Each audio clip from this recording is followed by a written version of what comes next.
Yeah, I'll call to order the regular meeting of the Stokes County Commissioners for August 28th, 2023 at 2 p.m. And we'll start with our invocation, and Commissioner Cox will do that for us. Thank you. Bow your heads. Dear Heavenly Father, as we come to you today, we'd like to thank you for all your many blessings, and thank you for allowing us to be here today to do the business for the county, for the people of Stokes County, to make good decisions. We ask for your guidance and your lead in all that we say and do, and it's in your name that we ask these things. Amen. Amen. Next item is the Pledge of Allegiance. Please join me in the pledge. I pledge allegiance to the flag of the United States of America and to the republic for which it stands, one nation, under God, indivisible, with liberty and justice for all. Thank you very much. Okay, the next item on our agenda is approval of the agenda. Could I get a motion for that? Motion to approve. Second. Okay, I think, Brad, did you have one item you want to move from consent? Yes, I can make a motion to take it off consent and move to discussion. Which item is that, It's Brad? the budget amendment number 10, which is the $11,000. And it's a reference to lease payment for the lettering of some sheriff vehicles. So you want to move it off consent to discussion? Right. Make a motion, we approve the amended agenda, removing that from consent to discussion. And you can add that at the end of the discussion agenda. Amber. It'll be Okay. item F. Okay, any others? Okay, all in favor say aye. Aye. Opposed? Okay, the agenda's approved with that change. Okay, the next item on our agenda is a legislative hearing on the extension of a moratorium on large-scale solar farms of 50 acres or more. And did we have anybody sign up to speak for the public hearing? No, we didn't. Do we need to open it and close it, or? Yeah, if you Okay. will just open it and then I'll close open the it. public hearing for this. Nobody? Nobody here? No. Okay. Then I'll make a motion, we close the chance for public comments on that. All right. Second, somebody. Second. Okay, all in favor say aye. Aye. Opposed? Okay, that's good. Okay, next item, we have our public comments. We have two people signed up, Peter Freeman and Worth Yance. You guys are going to be participating during the discussion agenda, so you don't need to do 2 times, do you? Okay. All right. Okay. Next item on the floor is comments from the manager and commissioners, and I'll start with Commissioner Mendenhall. Thank you. Thank everyone for being here today. It's always an honor to have citizens from the county to come to our meetings. And anybody that's watching on the live stream, thank you for joining in that manner. And I hope the meeting today will be of interest to you. We have 2 or 3 items that have drawn some comments and discussions in the past that will be discussed today. So thank you for being here, and that's all I have, Mr. Chairman. Okay, thank you, Commissioner Chandler. Just want to welcome everybody today. Those, of course, in person, also on YouTube. A very wet and rainy day, so I'm sure our public safety folks and emergency services will probably be working all day today and probably into the night, but we appreciate public safety. It's days like this that sometimes we forget we can stay inside and dry, but when the fire whistle goes or someone's involved in a wreck or needs help, that's who they're calling, 911. So we thank our first responders here in Stokes County. And that's all I have. Okay, Commissioner Wood. Welcome everybody to our meeting. I would like to take my time and thank, we do so many meetings and events, sometimes we can't remember them all, but I want to thank some people. Number 1, Westfield Fire Department for their 60th anniversary celebration that we got to attend and get the grand tour. I want to congratulate the Regency Group who spoke to us about their first event, Plus 60 Food Bank. It was a success. They had over 80 families they helped. and I'll try to get the date for the next one. And the last one, and I hope I'm getting y'all's names right, so forgive me, Tanya Palmer and Emily Burgess with the Friends of Stokes had an open house and community celebration, and thank them for giving me the 10-cent tour. It was pretty impressive. That's all I got. Okay, Commissioner Cox. Yeah, I'd like to thank everybody for being here and those watching online. I'll take a second to remind everybody that this Thursday, August 31st, is the overdose awareness event at October Road, 522 North Main Street, Walnut Cove, and there's going to be a candlelight vigil around 7 to 7:15, and they'll read all the names of those that we've lost to overdose in the county, the names that have been submitted, and they'll have free naloxone and training of how to use Narcan or naloxone. And I'll reiterate what Commissioner Chandler said about our first responders. Yeah, definitely thinking about them in these kinds of weather events and things for sure, and appreciate all they do. I'm glad to hear the food bank was such a good success, and definitely want to help out with one of those this fall. So that's good deal. That's all I've got. All right, Amber, you have any comments? Welcome to everybody here. Thank you for being here and taking your time for those who are coming to present different items on the agenda. Thank you to those watching online, and as always, please let me know if you need anything. Okay, and I'd welcome everybody as well, and I also attended the Foss event with my granddaughters on Saturday, and they did an excellent job with that. And it was a big hit with the kids being able to handle and play with the animals and learn some good things over there. Okay, the next item on our agenda is conflicts of interest statement. I'll read that right quick. Before moving further, does any board member have a conflict of interest with any of the items on the agenda for today, or one that could be perceived as a conflict of interest? Okay, good to go there. The next item on the agenda is our consent agenda, with the exception of the item that was moved to discussion. Can I get a motion for approval of that? Make a motion to approve the consent agenda. I'll second it. Any discussion? All in favor say aye. Aye. Opposed? Okay, that passes unanimously. The next item on our agenda is the information agenda, and we have one item on there today, an update on the water projects, and I think Stuart should be here somewhere to do that. There he comes. Just in time arrival. Scared me for a second. Yeah. Were you dealing with water? Yeah, had plenty the last day or two. That's efficiency, right? That's right. So fire away, Stuart. Okay, I just want to give y'all an update on the 3 projects that we've got going on. I'm going to start with the Danbury to Meadows interconnection, which was started a couple years ago in 2020. So far, we spent $278,000 on this particular project. And where we're at with the project, preliminary design has been complete, and glasses on. Preliminary design has been complete, and we're in the process of addressing the comments from DEQ and the public water supply as of now. The sewer permit for the backwash pump station at the Dodgetown well and DOT encroachment agreement have been approved as well.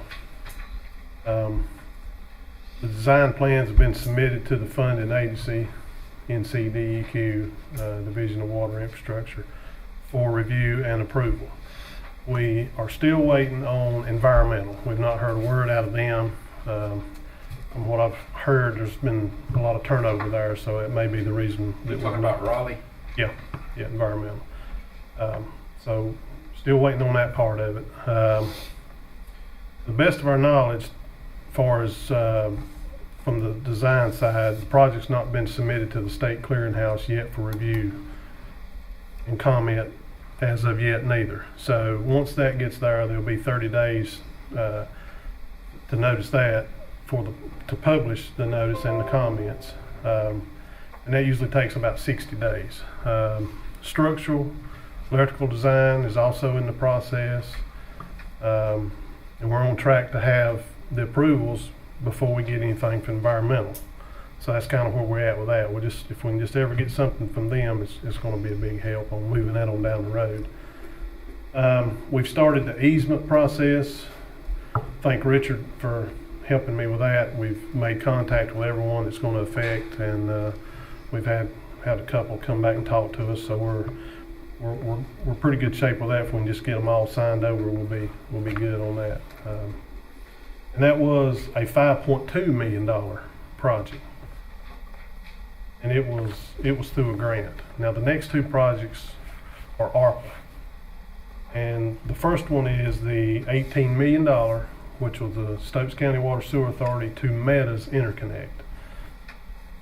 And where we're at with that is the preliminary design for the project is nearing completion. Working through the final parts and pieces of design and review and modifications for the water mains, pump station, and tank design. Tank design is pretty close to being complete. We're expected to have those design plans to us hopefully in September for all of us to review. So we're kind of moving along a little quicker with it. There's going to be a lot of easements on it. We've not got into the easement part of that project yet. And as of to date, we have spent $595,000 on this project. And we're hoping that we're on track to start advertising for bids early in 2024. And we've got one more, which is the Danbury water main replacements, and that is another ARPA funded project, which was $5 million, and we have spent to date $164,750 on this project. Preliminary designs for this one is almost complete. We're in the process of finalizing the water main design and on track to get the plans here for the county to review also in September. And hoping to get it ready to be bid or start the bids in early 2024 as well. There's going to be a few easements on this one, but we're trying to keep it to where we can lessen the easements. If we lessen that, we can kind of think we move it along a little bit further. So we're looking with LKC and the designers and trying to figure out the best way we can get it without getting into a lot of that. And that's pretty much it, unless y'all got some questions. Okay, start with Commissioner Cox. You have any questions? Nothing's really jumping out at me to ask. It sounds like we're just a lot of preliminary stuff that you got to do Yeah, to really get things rolling. it takes It's a forever. lot of money though. A lot of money. We spent some money, but we've made progress, but it takes forever. Yeah. Okay, Commissioner Wood. Learn patience. Because the number of treatment plants that we're bidding now, my full-time job is unreal. Yeah. And we're hearing that complaint about the permits in Raleigh. They're Right. backed up. That's all I got. Mr. Chairman. I love patience too, but You're impatient, right? yeah. But I guess in looking at the bigger picture, because I think that one of the things I think we've all agree upon is the fact that we really haven't done a very good job of actually doing strategic planning. In other words, having a plan of action as it goes through the years and what we're prioritizing and what we're not. So hopefully in the near future, as we start going on towards closing the calendar year out, is that we will have a session where we'll do some strategic planning. So if you would start looking ahead and coming up with some ideas, so when you come in front of us on the strategic plan, you can kind of help and shape that part. And then hopefully that you're communicating with economic development in terms of, if grant money's coming available on the political side, and then also keeping with the Vision 2035 plan And then keep in the back of your mind is that we're probably going to have to refresh that plan because like anything else over so long, you know, sometimes someone goes down another road and then we need to reevaluate kind of, you know, especially with what's going on in King with the residential and the business development and stuff like that. So that being said, I mean, do you have anything to add that would help us along in the right now? I mean, off the top of your head, of what we probably, you know, in the next couple years is going to come on us pretty quick. Yeah, I've actually already been thinking about some of this stuff. I feel like solid waste in the King area is something we're going to have to deal with in the next 2, 3, 4 years. King's growing so much. I've already been thinking and trying to maybe come up with an idea, plan to look at. We're probably going to have to add another green box site somewhere east of King. So that's something that we definitely need to talk about. Yeah. So. Who applied these grants? When and who applied for them? It was done through the economic development. Okay. Mr. Mendenhall, you done? Okay. Mr. Patience, I am patient. Just one comment, one question. Could you go back on the water projects and give me the total amount that we spend off of ARPA, the American Rescue Plan? What have we spent total off the American Rescue Plan so far with this? Okay. The Stokes County Water Sewer Authority, which is technically the Adjournment system, to Meadows, that was the $18 million ARPA. We have spent to date $595,000 on that project. And the water main replacement here in Danbury, it was a ARPA funded too, which was $5 million. And we're at $164,750 on that project. 164,750. Yeah. Now the Meadows project, it was not ARPA, Right. and we've spent $278,000 on it so far today. That's through a grant. Yep, that was through the grant. Mm-hmm. That's the only question I have, and I did want to make a comment. I don't know if anyone's been over there, but I drove by today, and I want to say thank you to Stuart for what he has done to the main waste site on Sizemore Road. It looks tremendous. DOT came in, I think, last week and paved it. I went by yesterday and went back today just to see, and it looks great. Looks great. I think it looks real good. And I just wanted to say thank you for that. Thank you. Yeah. That's all I have. Okay, and the new green box site sounds like way too much fun. Yeah.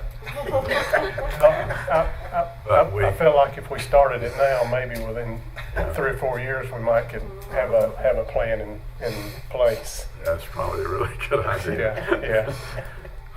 The only question I had was on the ARPA funding for those 2 projects. Do we have a drop dead date for having that money on contract, or either have the projects completed or 26, December 26th, they're supposed to be completed, or either obligated to funds? Yep. Which one? Completed. Completed. Oh, it has to be Yeah, completed. Yeah, completed. Calendar year 2026. Yep. Now that, I do know that there may be a little leeway in this from what they're telling me, so we'll just have to see when we get to that point and see where we're at, and at the end of 24 and into 25, but I'm hoping we can get it. Okay. I'm hoping to be there. Okay, great. All right, anybody else? That's good then. Thanks, Stuart. Appreciate that. Thank you. Next item on it, we go into our discussion agenda, and the first item on it is our tax administrator's report. Mr. Brim.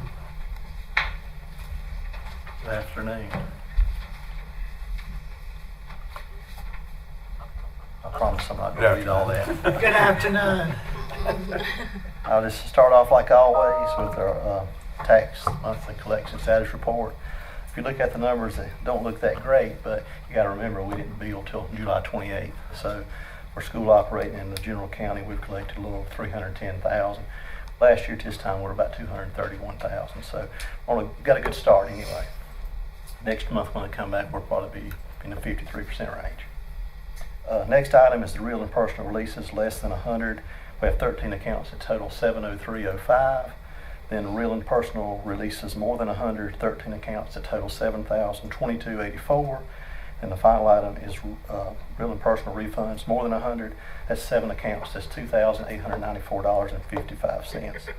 The next item I have is a request for a vehicle refund check to be applied to an annual real estate tax bill.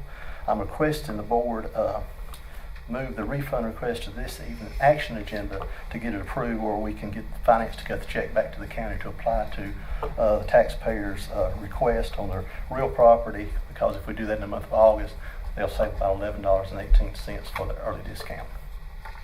Next item, we have 9 late applications for early exemption. We have 1 present use value late application and 2 religious late applications. Next item, a little hiccup that we had in our billing system for 2023. Early in the billing, we had a taxpayer call us and said their property was not receiving the present use value deferment. I looked in our appraisal software and it was there, but it wasn't in the collection side. So I told them, hang on, we'll find out what's going on. Contacted our Farragut system, and they said it was a software application error, and said it was totally their fault. So they sent us a report of about 500 parcels that may be affected, and I just held my breath, and we went through those, and it was 25 that was affected. So I have attached a list of those taxpayers along with the amounts, and just want to let you know that we were able to address this by August the 11th. We got new corrected tax bills to the taxpayers where they had plenty of time to take care of the discount if they wanted to, and we sent them a letter of explanation. Haven't received any negative feedback, so I The think software problem cost us any money to fix? no, it didn't cost us any money. When I called and talked to them, they said that they thought it was an isolated incident with another county, so they learned it was a system-wide error. They did a little research, and they got to it real quick, so we were able to dodge a bullet there, so that was good. And then the final item that I have is about a revaluation update, and I told the board I was going to do this update in January. I got to thinking, revaluation, that's a lot of information. And I said, I don't want to bore you for 20 minutes talking about something, so I'm going to divide it up into 5 monthly segments. So the first one, we're just going to talk in general, what is a reappraisal, and then why do we do it, and the goals of a reappraisal. Reappraisal is countywide. Reappraisal and revaluation are just synonyms, they're universal. We're going to come up with an appraisal as an opinion of value, market value at a given time. Market value is the most probable sales price at a property rang on the open market when neither party is under any stress to sell. Of course, the goals of a reappraisal is to achieve fair and consistent values across the entire county, conduct in a manner that taxpayers informed, educated of the process, and have a finished product that accurately depicts Stokes County's market value along different property classes. And then why do we do it? The reason we do it is because the state tells us we have to. The Machinery Act says all 100 counties must do a reappraisal at least once every 8 years. Why does Stokes County choose a 4-year cycle? And the answer to that's easy, because of public utilities, mainly because of Duke Energy. Duke Energy, they represent about 93% of our public utilities. Their value last year was a little over $796 million, almost 17% of our tax base. So they're a huge contributor. And what happens is if our sales ratio drops below 90% in that 4th year, then they get discounted, get equalized down to that ratio. Right now our ratio is probably under 70. So look what they would have to pay a lot less. So that's why we do that, to ensure that we don't drop below that threshold. And That's all I have, and like I said, next month I'll give you another update, and we'll just talk about maybe keys to a successful reappraisal and the steps that we're going to take to ensure that that's done. But all our request is going forward is for that one item to be moved to action, and then for the September 11th consent agenda, the real and personal releases more than 100, refunds more than 100, the late applications for elderly, present use, and religious exemption, and then the present use value system billing errors. That's all I Okay, have. great. Does anybody have any questions, any of the board members? Did you say we moved something to action today? One of them, I missed Yes, that. Y'all know it, just do it. I don't want to get there. the refund, I just missed it. I just missed that when we went through it. taxpayer request for vehicle refund, Oh, okay. be applied to the annual real estate tax bill. All righty, we'll do that. Thank you very much. Good report as usual. Appreciate it. Thanks. Okay, our next presentation is from Doug Carter from DEC Associates, and I think we've got you got to get Andrew on the phone for that. Are you? No, I don't think we need to. Oh, we don't need to. Okay. We're hoping I can handle it. If Okay, not, I'm we'll really get it. guessing How's that you that? probably can. Uh, Welcome, Doug. First of all, I mean, just by way of introduction, Doug has worked with us ever since I've been here county manager, or most of that time, back that far, to help us with all of our debt and a lot of good financial advice and so forth. And so I was pleased to see you on the So agenda you have a today. magic wand? fine. We've got some challenges ahead, and we need some really good advice on how to handle some of this. Ronnie, did you have a comment too? You advised, Yeah, I think you I wanted to have Doug actually come up. asked for Doug to be placed on the agenda. Doug has been here once before when, this is my 7th year on the board, and I was here the last time he came. And the ability to acknowledge the information that he's going to give us, I thought was very important. Anytime you deal with finance, money, and where you're moving forward, it's just like if you have your own personal financial advisor for yourself. You're not going to wait, meet with him once and then wait 10 or 15 years to meet with him again. You know, so I remember I came on the board in 2016. Doug, I can't remember the year you came, but it was around 2018 or 19, maybe in that area. And I just felt like we needed to have him back and get some information from him. Good idea. He, first thing I did with you, I think, Doug, was do our first big thing. I remember we did the 4-cent model for the school Correct. upgrade program that we did earlier. And by Joe, here we go. We got another one looking at us. So we're anxious to hear what you have to say. Thank you, sir. Mr. Chairman, ladies and gentlemen of the County Commission, glad to be here. I will say that a fourth of my background is Surrey County Wood people, so you may know some of them. Maybe. They all live in Elkin, so very close. Thanks for the invitation to come here today. Let me just say really quickly, I have spent most of my life dealing in government matters, and for a number of years I worked for the North Carolina Local Government Commission and became an assistant director of the commission, and then I became the finance director of the city of Charlotte and served in that position for a number of years. And then, as my wife used to say it, I went to the dark side, and then 18 years ago I started my own firm, and it's gone really well for 18 years, and you guys have been part of that, so I really appreciate it. So I did put a PowerPoint together pretty quickly to go through some things. I presume this makes it go forward, so we'll see that. Oops. Okay, we're going to talk a little bit about the history of the relationship between the county and DEC. I want to just review some of the financial plan presentations that we gave you in the past, just to give you a sense of what kind of data came to the county commission at that time. I'm going to talk a little bit about the transactions that have been issued since 2008, not individual ones, but the kinds that have been done. At some point in time in the future, if you want to talk individual, we certainly may well do that. And then a little bit about potential current financial planning and capital needs, and then talk a little bit about reinstating the capital improvement fund planning and calendar, and I'm going to take you through that. Our firm was engaged by you in 2008 to be financial advisor to the county.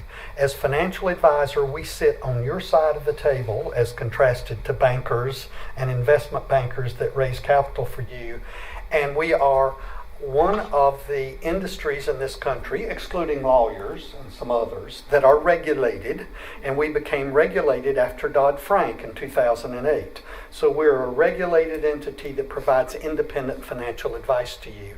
We've been doing that since then. We were initially, as the chair stated, hired to work a bit on some school needs that were sitting there and present, and to look at how to do those.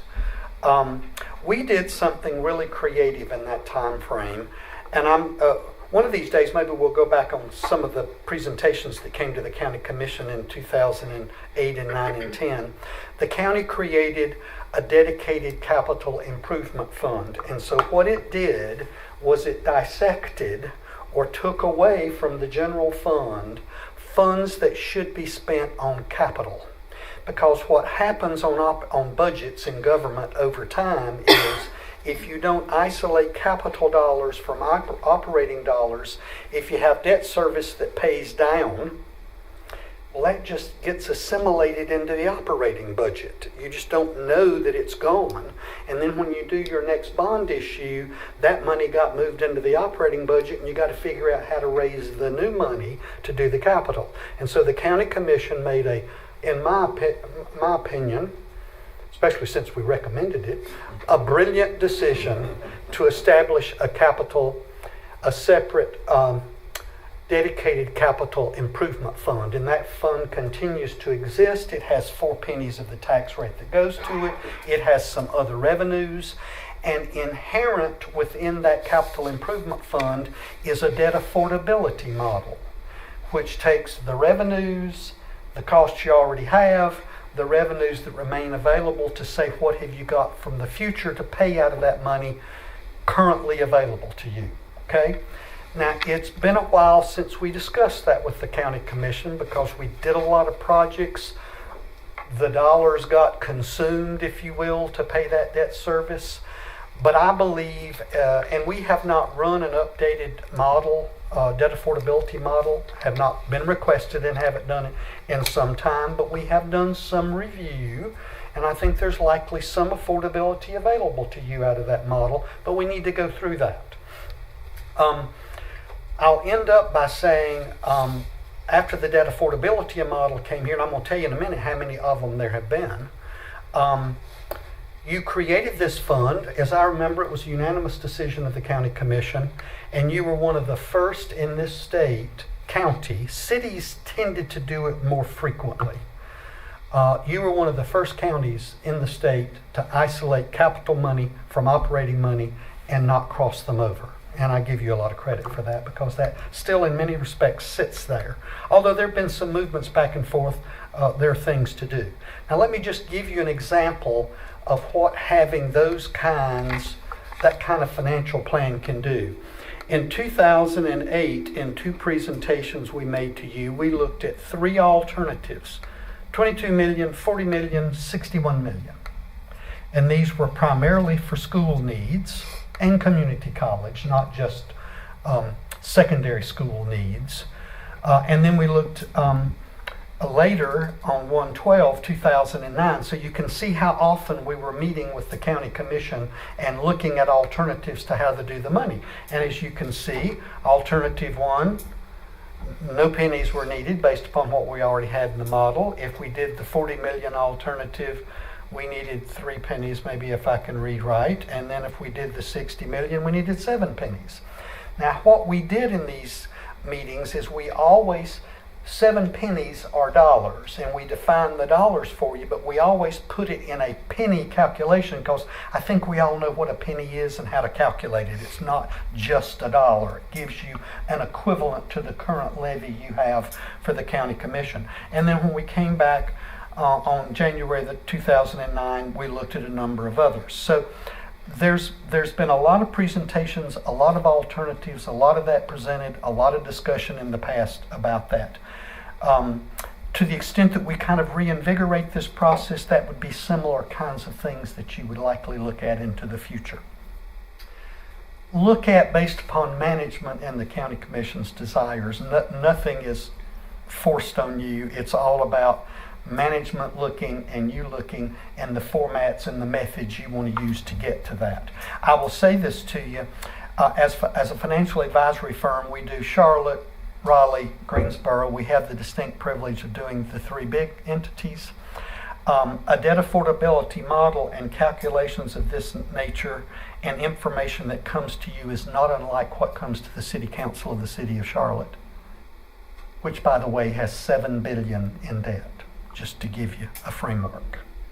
Now, since, and I'm doing this rather fast, Mr. Chair, you slow me down as you need to, because I know you have a lot on the agenda. There were a number of privately placed transactions that had been done since that time. We did all privately placed transactions, that is, directly placed with a bank. We always did it with an RFP process and a cost efficiency process on what they cost. But during those time frames, mainly because of what happened after 2008 and 9 when we had the financial meltdown, banks had so much capital and wanted the tax exempt paper that they were offering us very low rates. And so, but we did a number, in all those years we had transactions, and we did them for public schools, for jail, for land acquisition, for community college. We've done rate modifications for savings, because what we do is we look at all the transactions that occurred. What we do when we, as your advisor, help you place a transaction is we always give the capacity for it to be refinanced. And so we've done a number of those. There have been, if I showed y'all our file at DEC Associates of debt affordability models for Stokes County, which is within your electronic file, there have been 73 alternatives looked at over time. That's the other real benefit of having this, is you either get a call from the manager or you're in a meeting with the county commissioners and they say, well, let's look at this. And so we've looked over time at 73 of them. You've obviously not done 73, but we looked at 73 alternatives over those time periods. You've been active in this, and I applaud you for that. You came into doing this about the same time as Chatham County. And I'm sure you all know where Chatham County is, and it, like you, had a number of needs. When you see their needs now, it's staggering, just because of their location.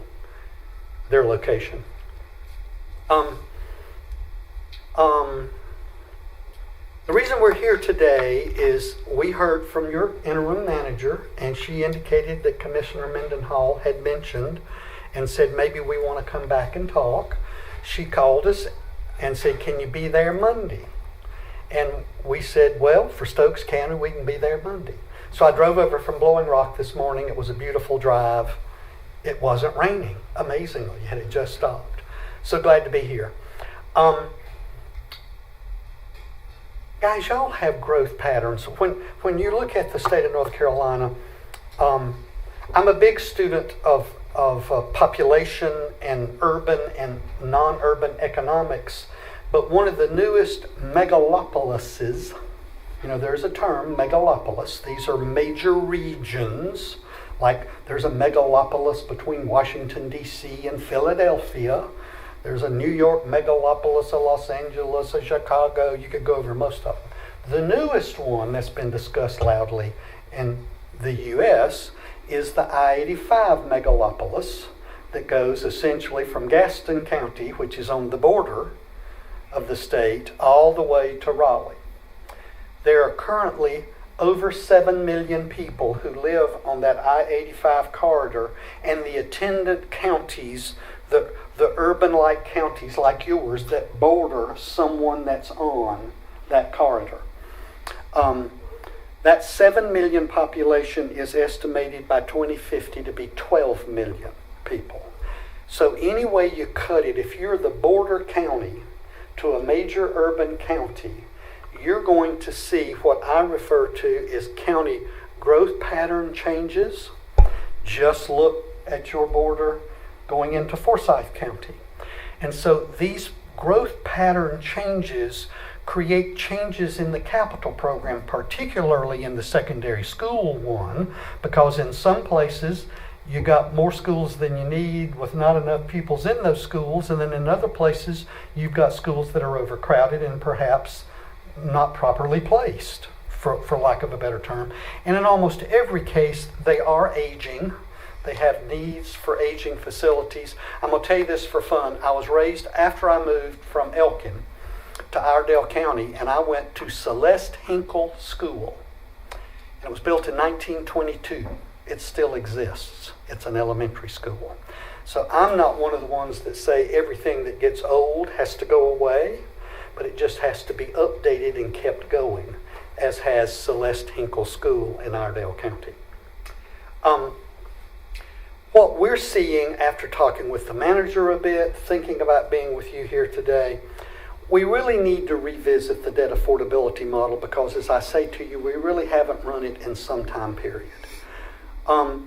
We need to look at the sources inside the CIF because there is more than the 4 pennies.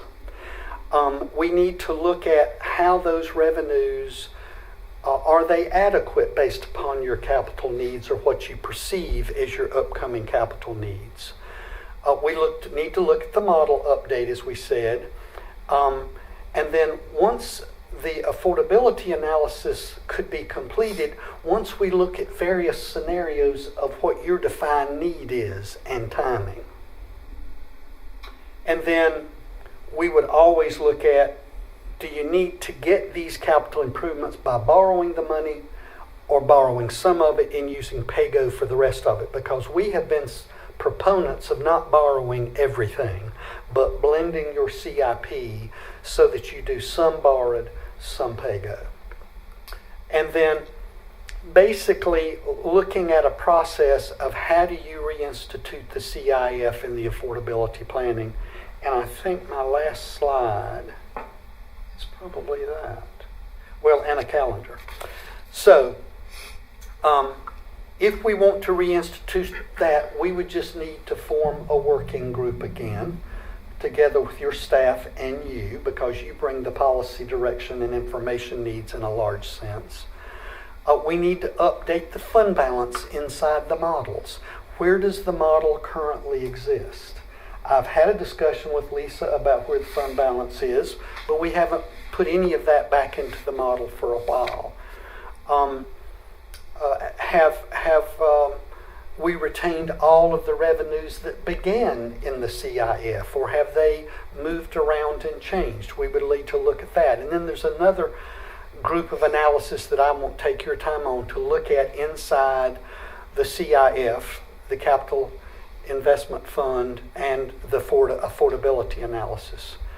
Now the big part is how do you determine the current capital needs, both for general and for schools? Because for every county I know of, I live in Mecklenburg County, don't hold that against me, because I also live in Watauga County part of the time, so that makes me better.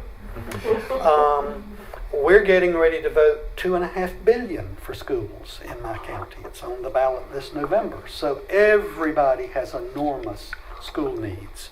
And that's why in looking at the capital program, you can't let the general needs pass by because they exist as well, and you have to look at a blending of those. We also need to say, have the costs for these projects and the timing been fully developed and vetted?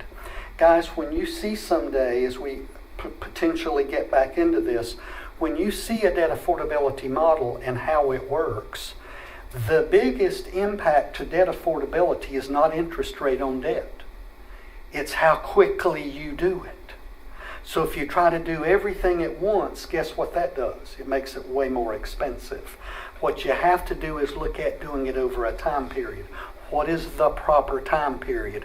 And of course, we would show you that vividly. If you do it on this time schedule, this is what it is on impact to the tax rate. If you did it on another schedule, here's what it is. And that was used in the past to make some of the decisions that have made in the past by the county.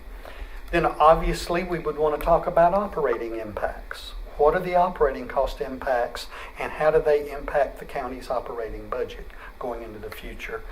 And then look at priorities and rankings. Somebody said, I believe Commissioner Chandler said planning earlier. Strategic planning, yeah. Yeah, strategic planning earlier. This is the financial form of it. And then we would obviously need to determine the priorities, the ranking of the order, the timing of the needs, and how that affects affordability. And then once that process is complete, we would bring back all the alternatives to you, determine how the timing and everybody and all that affords them, and then look at how good are the revenues that you currently have in that model, or are you going to have to add to it. And then finally, what I put together pretty quickly is something of a calendar, if you wish to proceed again to talk about this. First and foremost, we need to get the dollars out of the audit so we can get the final fund balances, run all that through the affordability model. I know the staff is working on that now. We would need to determine cost and hoped for timing of the various projects.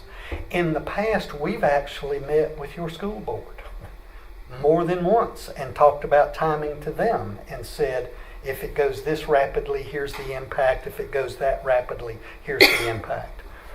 Obviously, the final body is yours because you make the funding determinations, but we are willing to do that in the process. And then finally, we'll bring back what all of this means to county finances and what are the alternatives to look at them. Now, here's what I see as a potential calendar to get this done.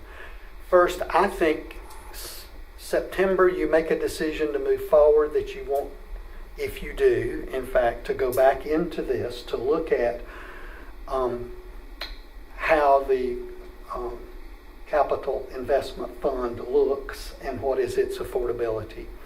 And then I'm thinking probably October through January, there's this whole needs and alternatives development. That might go outside that time period, but that would be a heavy time period that you would probably want to think about it. And then February through ? We would be meeting with the county commission and other parties, potentially the school board or others, to inform them so that they understand how this impacts dollars inside the county. And then with the hope being by your next budget process, this has been worked through.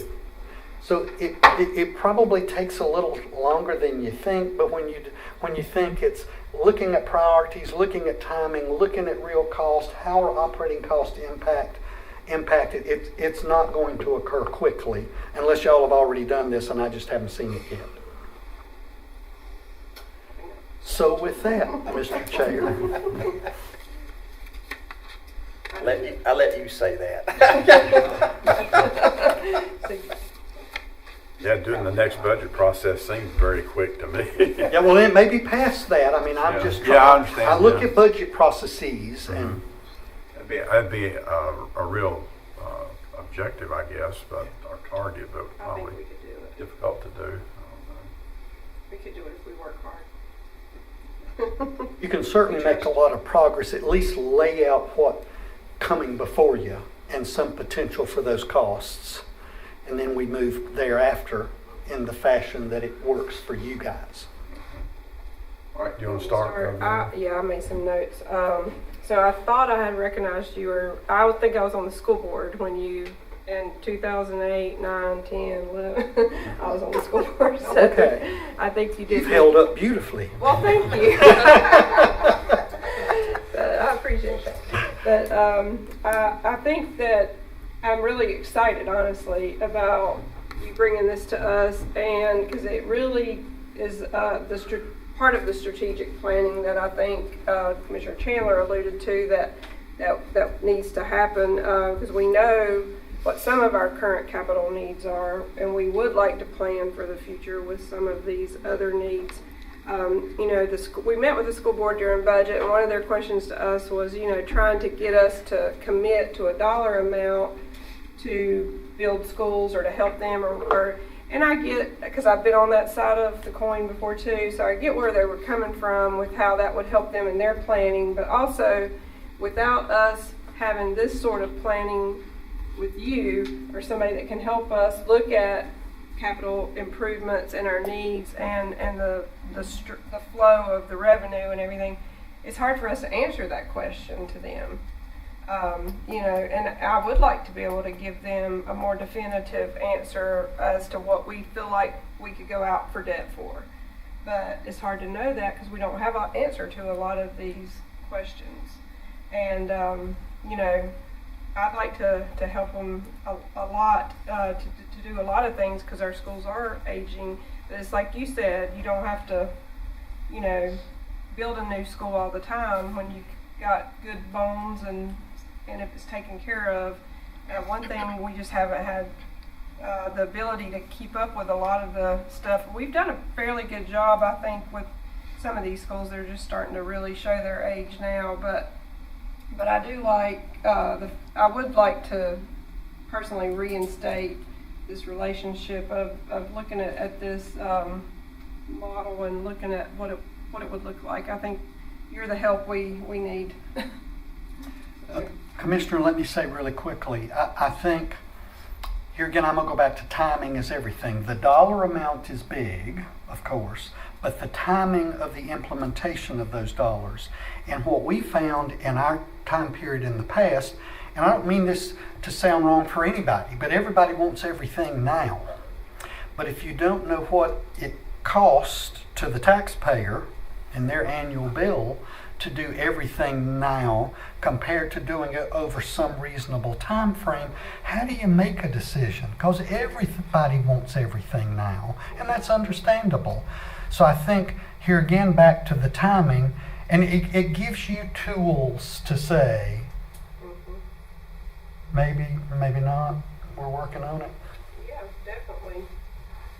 Yeah. Anything else? Commissioner Wood? Well, since you brought up cost, what's this going to cost us? What's this going to cost you? I mean, I take it you don't do this free. It's part of the agreement I'm looking at? Okay. Yeah. Have you seen it? Yeah. And I will say this to you. I feel better now. I thought that was the fee for you coming today, and I was Well, this is telling me my fees are way too low. We had a fee with you in 2008, and we did all of this. That fee is not the fee we would charge a new client. We've already got the foundation here. The debt affordability model works. The fund exists. That's what I call the reinstatement or the reinvigorating process. So that's what it is. Now, when it comes to deals, when you've decided what it is and you do a deal, as your advisor, we charge a fee for the deal. But you know what that is at the time, too. I just don't want another study and it's kicked to the curb. Well, I don't blame you for that. But I'm going to say this, and I'm going to give credit to where credit is due. When this was done before, it was not kicked to the curb. We've got work to do. We know we've got to have better information to make decisions. Yeah, the additional fee you're referring to comes from the financing, right? I mean, proceeds, that's where we don't pay. Well, everything that, fund. the planning fee would come from you, but every time you do a financing, that comes out of the financing, not out of the county budget. Exactly, yeah. That's paid for as part of the financing budget. Yeah. Anything else? I'm good. Mr. Chandler? So, on the investment side, how active are you with us in terms of making sure that whatever money that we can, whether it be in a short-term account or a long-term account, especially now with the way, interest rates are, and they're probably going to continue to go up. So what, I hope not. I'll talk to you about that in a minute. so, are you in regular, are you in regular contact with our manager or finance director to say, hey, That has never been part of our services to you. Those services are typically best provided by a firm that does purely investment of your assets, not investment of your money into debt issuances. Now, when you do a debt issue, we would get involved in saying, here's the time period you're going to spend it over, so here's some things to think about for that debt money or the bond money. But in terms of the operating, right now, the North Carolina Cash Management Trust will pay you just as well. It's paying 5%. Well, I remember when it was paying 10 basis points, 1/10 of 1%. So it's now so to me right now, if you keep it in the trust, you're doing pretty good. We don't do the operating side, we work on the capital side. And there are a number of firms that I could introduce you to that do those kinds of things. What do you think we need to get a firm that just would look at our investments, or are you comfortable? I think if we come back in here with you guys, we have a long knowledge of Lisa and have a great respect for her, and we would just look at that with her and talk her through maybe what comes next. And is the cash management perfect for now, or do you need to hire someone to come in and help you with that? Commissioner Mendenhall? Yes, well, I've been on both sides of this. I was the superintendent when Ms. Cox was on the Board of Education, so I was superintendent of schools. In fact, we did 3 projects at that time. This addition at Southeastern Middle School, and we later added an addition at Wellsville. And We did Nancy Reynolds, as I Nancy Reynolds remember. was in 2009, I believe. And so we were very involved in all of those things. Built a new school at Poplar Springs. And so it's 4 projects during my time as superintendent. Now, I was thinking back how far that had been, and then I got in my mind, here it was 2016, and now we're in 2023, getting ready to go in 2024. That's 8 years, basically, 7 or 8 years that I've been here, and you had only been back with us one time in that time frame. And I thought, well, I think it's time that we need to get back together, gather some information. I saw your fee of $25,000 plus out-of-pocket expenses and things of that nature. And that's sort of like key to, you don't want to do studies and things and then they never use them. Just kick them off to the side. Is that the words you used? I think so. Kick them to the curb. Kick them to the curb. But I know that when you came before, I don't think we've ever had you up here where we've had to kick a recommendation or a study of yours to the curb. So I just wanted to see how the other commissioners felt if they were on board with doing something like this. I mean, this, don't get me wrong, this is not just me. If the other 4 commissioners do not want to go on with this, I fully understand. That's all I have. Okay, I certainly support doing it. I think we definitely need to rejuice it, or whatever the term you use, to refresh Reinstitute our or earlier agreement. reinvigorate. Yeah, there you go. And because we have other capital needs, like we're going to build a new animal shelter too, Exactly. and probably go in debt for that. So we've got several things. The school, of course, being the biggest one, what we do with the school system and working with Board of Education. So I'll very much be interested in supporting this. Everybody else, same way. And I would like, it'd really be good if Commissioner Chandler referred to a strategic planning session where we haven't exactly had off-site strategic planning. I mean, we haven't had it at all, actually. So I think he's leaning toward or trying to have our board do an off-site type of thing with some serious strategic planning. And I'd like to get you or Andrew maybe to participate in that when we do it.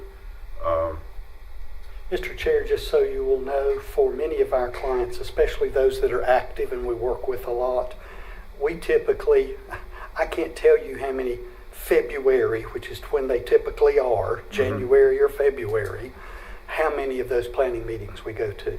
Okay. And they're incredible. And I think the fact that we do a lot of that might help from your perspective to say, what have we seen that really goes forward in those sessions and you really get something out of? So we would be pleased to do that. And we don't do that and charge you a fee to come to that. That really becomes part of the fact that we're more fully engaged as your financial advisor, which would be kicked off by this financial planning. Okay, great. And can we get a copy of your PowerPoint? Oh, absolutely. Send that to us. Sure, yeah. Especially with that scheduled information. Yes, your staff has that, yeah.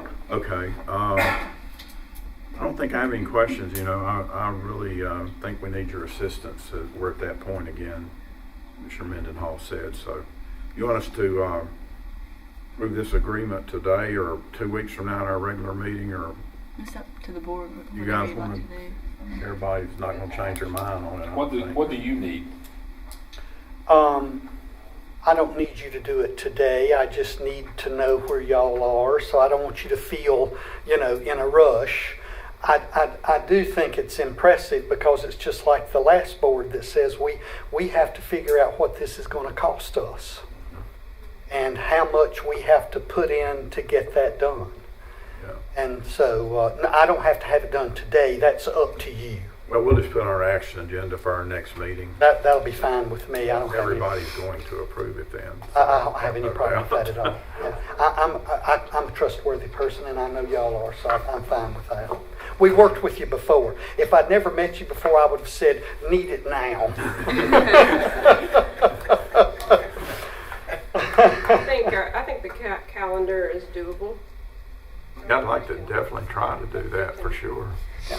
And We're definitely going to need some answers by the time we start talking about next year's budget. Yeah, that's why I think if we start on it, sit down with Amber and Lisa and folks and really put some real times in it, months, dates, go back to school board, go back to others that are partners in getting some needs to occur, then I think that'll be a whole lot easier.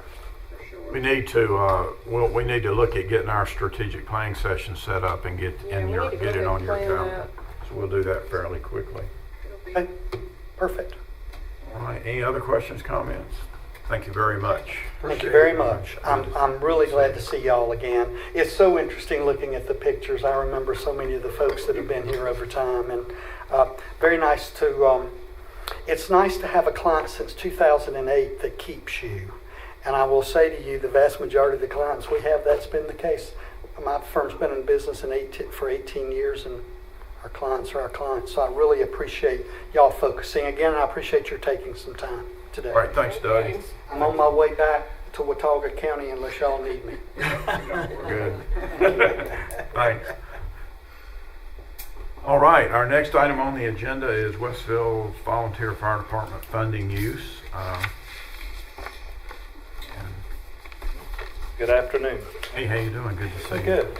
I want to start by thanking the ones that were able to attend our 60th anniversary. It was interesting to be able to look back and see where we started, where we're at now, and then we're also looking, where we're going. Just to start off, because I know Vice Chair Chandler, how he is with numbers and stats, so I did my homework.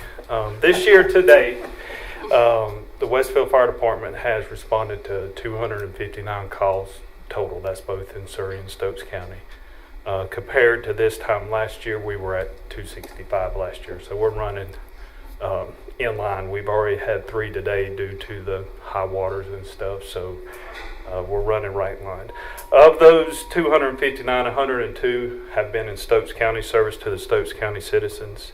Last year at this time we were at 89, so that's a pretty significant increase. The one thing that I do want to highlight and celebrate with our members is we have put in 3,693 man hours this year. And if you look, just because I'm a nerd with math, you look at the number of hours that we have had this year, we've had 5,760 hours. And so our members are going to training, staffing the station, responding to calls, and all kinds of other events that are strictly volunteer. You know, the citizens of our fire district are taking care of ourselves. This year so far, in Stokes County, of the 102 calls we've run, 6 have been confirmed fires, either a building fire or a grass fire or a vehicle fire of some sort. 63 have been medical or rescue related. 22 have been false alarms or services not needed or canceled en route. And then 11 have been weather related events. So that's just kind of where we're at, where we've been this year. And then also with the $50,000 grant, if we go back to the March and April appeal, a couple of things that were, that we were appealing is one, debt payoff or assistance with debt, the rising cost of maintenance, fleet maintenance, and so with and I believe Amber has sent, everybody has a copy of this. So out of the $50,000, how we plan on dispersing those funds is $30,000 will go on the principal payment of the new truck that you seen last weekend. Right now, our payoff for that is $110,000, so we're going to put $30,000 on that. That'll take us to $80,000. We're hoping with other grants and funding sources that we'll have that paid off in 2 years, or at least by the end of 2024 budget cycle. Because we know that our next purchase is going to be pretty significant, so we want to have time to save money and put a good down payment up. We have 2 pretty significant truck maintenance issues. Both of our first and second out engines are due for tires. One is due to wear, the other is due to wear and age. So that's $7,000. We're right in the middle of getting our medium rescue certification, so we're currently light rescue certified.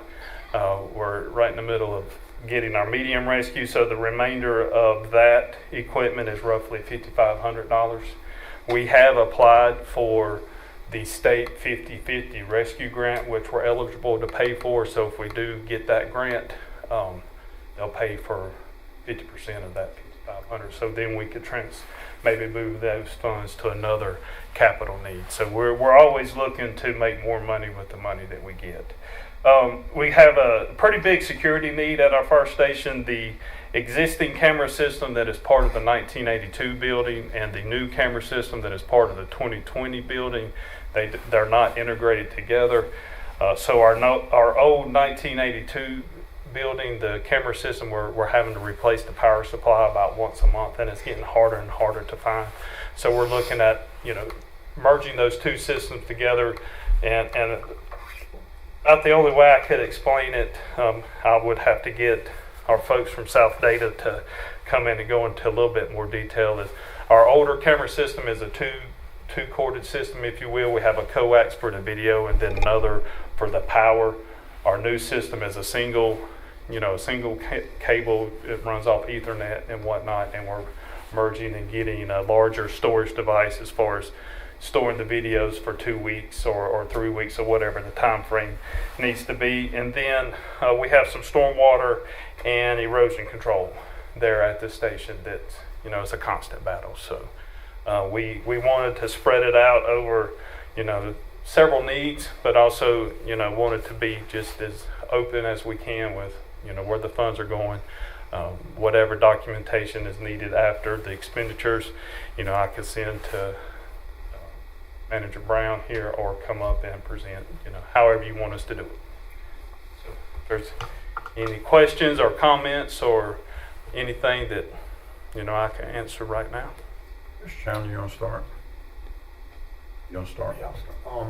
Yeah, first of all, I mean, I was real impressed with the open house. And I guess to me, the most impressive things that I saw was the human interaction, the actual, you had your staff there. There's a lot of firefighters there. Typically, a lot of times when public safety has like open houses and stuff, people don't like being there. The people that work there every day. And but I didn't see that there, and that says a lot. And we can't thank you all enough because you're volunteers. I mean, you have families, you got a full-time job, and you got all the mandatory in-service requirements even after you reach your certification levels. So I appreciate that. But at the same time, I think equipment-wise, I think overall in Stokes County it's good. The problem is we don't have staffing typically during the days, during the week, during the days where we have a hard time. So I just want to throw maybe a bug in your ear that we are going to do some strategic planning, and I think it'd be very important for public safety to have a seat as we're going through this. And I know you're active in some of the associations. So please start taking notes or getting some ideas of what we can take back to the citizens of Stokes County of how we can't fix it all at once, but we got to start. This next budget year, we got to start. That's all I got. So much. I appreciate everything y'all do. All the fire departments do here in Stokes County. I would agree, 60 years ago we had the desire in the people and no equipment. Now we have the equipment. The people we have do have the desire, but we just don't, staffing, we're in a state of emergency when it comes to staffing. So we look forward to helping out how we can to come up with a plan on that. That's all I got. Okay, Commissioner Mendenhall. I don't really have much. Appreciate the itemized list of how you're going to spend the money that we gave you, and I think it's a very well thought out process, especially shooting your 30,000 to bring that 110 down to 80. I think that's very, very wise financially. I just think I like the list that you sent us, and I hope you can put it to good use. Thank you. Thank you, Mr. Chairman. Commissioner Wood. I'm just going to echo what the others said. I appreciate the tour. That was pretty cool. And it was well attended. And thanks for the list. That's all I got. Yeah, a very thorough list. I appreciate all that information. It was very good and well presented. And sorry I didn't make the open house. I had to work. It's okay. We're there every day. Big day in the barbershop. But yes, I'll stop by. I think the list is perfectly appropriate the way you dispersing the funds, and I think that particular truck, the one you're paying the debt on, is like really be useful in the county in a lot of different ways. I think that was a smart purchase to get a truck like that one. And thank you for coming. All right. It's what just As long what's as the there's next? as long as there's a consensus, I mean, I'm whatever y'all want to do, I'm fine with About a motion to approve the expenditure or what? it. Yeah, that's fine. If you want to move it to action and vote on it, that's Yeah. that's fine. Yeah, we'll do it. Let's put it Okay. just for action. Yeah. Next time, I guess. Ne- What, like, do it today or you'll move it? Fine with me, either time. Nobody's gonna Let's change. just move it to the day. Okay, Clear everything out with me. I'm good with that. I'm good with that. All right. All righty. Well, thank you. Thank you very much. Appreciate it. Okay, the next item on our agenda is from the MOA for Cooperative Extension, and Emily's here to present on that. very much for Commissioners. coming. I know you've been provided with some information. Amber went ahead and provided you with that, but then I went rogue and added some more information earlier today. So if you could Thank you. just have that for you. Thanks, Emily. Appreciate it. Thank you. So, thank you again for allowing me the opportunity to come here this afternoon. I had reached out to Amber sometime midsummer based on a directive from NC State. And today I have my direct supervisor, Tyrone Fisher, accompanying me all the way from Raleigh today to just help field any questions that I may not be able to answer from an administrative perspective. So, a brief history is we've had a memorandum of understanding for quite a number of years. It's not unique, this memorandum of understanding. Every county office has this agreement across the state. And so what is unique is I believe that we're kind of at the head of the pack for initiating a new memorandum of agreement. And there are some changes now. Our last memorandum of understanding was signed in 2006. So now is the time for us to reinitiate the process and update that. But I do want to remind you all again of what extension is. And at its basis, we are research-based information that is knowledgeable, trustworthy, and unbiased. And we're able to help make the lives of our citizens here in Stokes County, be it a livestock producer or someone wanting to implement healthy eating habits. We have information that our citizens can trust and rely on that is generated from the university, and we're able to extend that knowledge out into the public. So more specifically about today is why the update, and I printed this presentation for you so you can make some notes or draw for questions from that later. But again, like I said, many of our memorandums of understandings are very outdated. They are dated, the most recent one was from 2006. Several versions have handwritten or typed over comments and changes, and those changes were not communicated back to the partner either being NC State, A&T, or the county entity themselves. So we want to move forward with initiating a new memorandum of agreement. That's part of one of the changes as well. It will no longer be referred to as a memorandum of understanding, but a memorandum of agreement. One of the other major changes is I had alluded to a three-way partnership between North Carolina State University, North Carolina A&T State University, and the county. So for our instance, Stokes County. Well, we know that we'll no longer have the three entities. It'll just be, we'll have a memorandum of agreement between us, Stokes County, and NC State Extension. At some point, A&T will come forward with updating a memorandum of agreement or understanding, but for right now, NC State Extension and Stokes County will enter into a partnership. And so I have provided, and you all have it in electronically as well, our current MOU, as well as the proposed MOA going forward. And so some things with the old or the current one, we would have had to require having A&T administrative signature. Going forward with our new MOA, we will no longer require having A&T's signature on that. And as a reminder, why that really matters for us here in Stokes County is we do have an A&T position here in Stokes County. That position is still vacant. We have begun doing interviews for that agent. And again, as a reminder, that is for ag and natural resources, but specifically a lot for horticulture, consumer horticulture. And so we did our first interview for that position this morning. So that is moving forward, but that really does matter for us here in Stokes County. Not all counties have an A&T housed agent position, but we luckily do.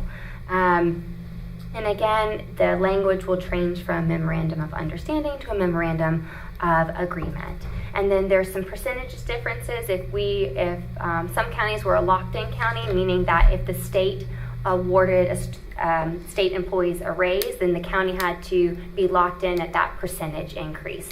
So if that was 2%, the county would have to lock in at 2% increase, where some counties weren't able to go to 2.5%, or 1.5 if they had elected to do so. So that language has also been removed. The basic contents of the agreement going forward is we will have an update to the NC State Extension logo, because again, it's now removed.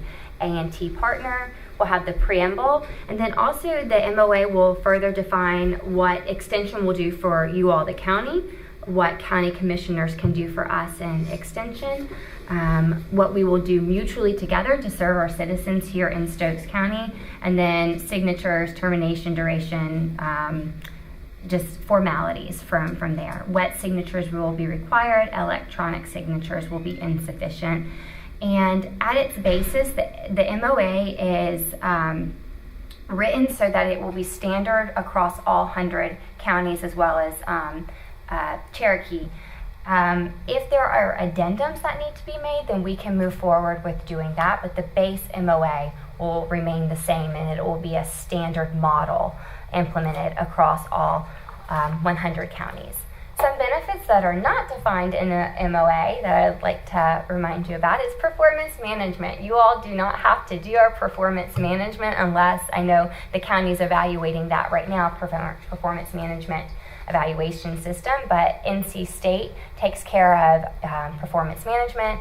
They take care of a lot of our professional development, in-house training, outsourcing our training, as well as professional associations, anywhere from 4-H and youth development for our 4-H agents to row crop professional development opportunities.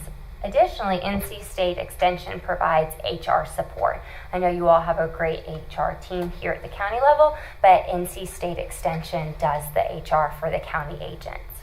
NC State Extension also supports our financials for travel, be it reimbursement for doing site visits in the county when we go out to producers for technical assistance, or if we go to Pine Hall to do a school enrichment program. NC State does support our travel expenses there, and you all do not have to cover those for us.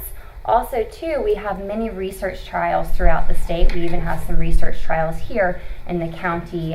We've done our Split County agent, Taylor Darnell, had implemented a fungicide trial with some row crops recently earlier this summer.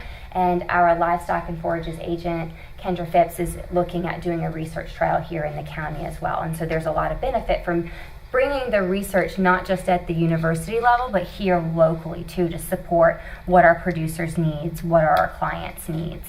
And then you don't just get access to those of us here in the Stokes County office, you have access to any extension specialist that you would need. Anywhere from a beef cattle extension specialist to tourism to tobacco, as well as watershed management specialists as well. So we are the conduit to help bring in those state specialists here if there is ever a need from you all, the commissioners, or if there's a challenge here locally that our agents are unable to solve, then we work very closely with the specialists on campus.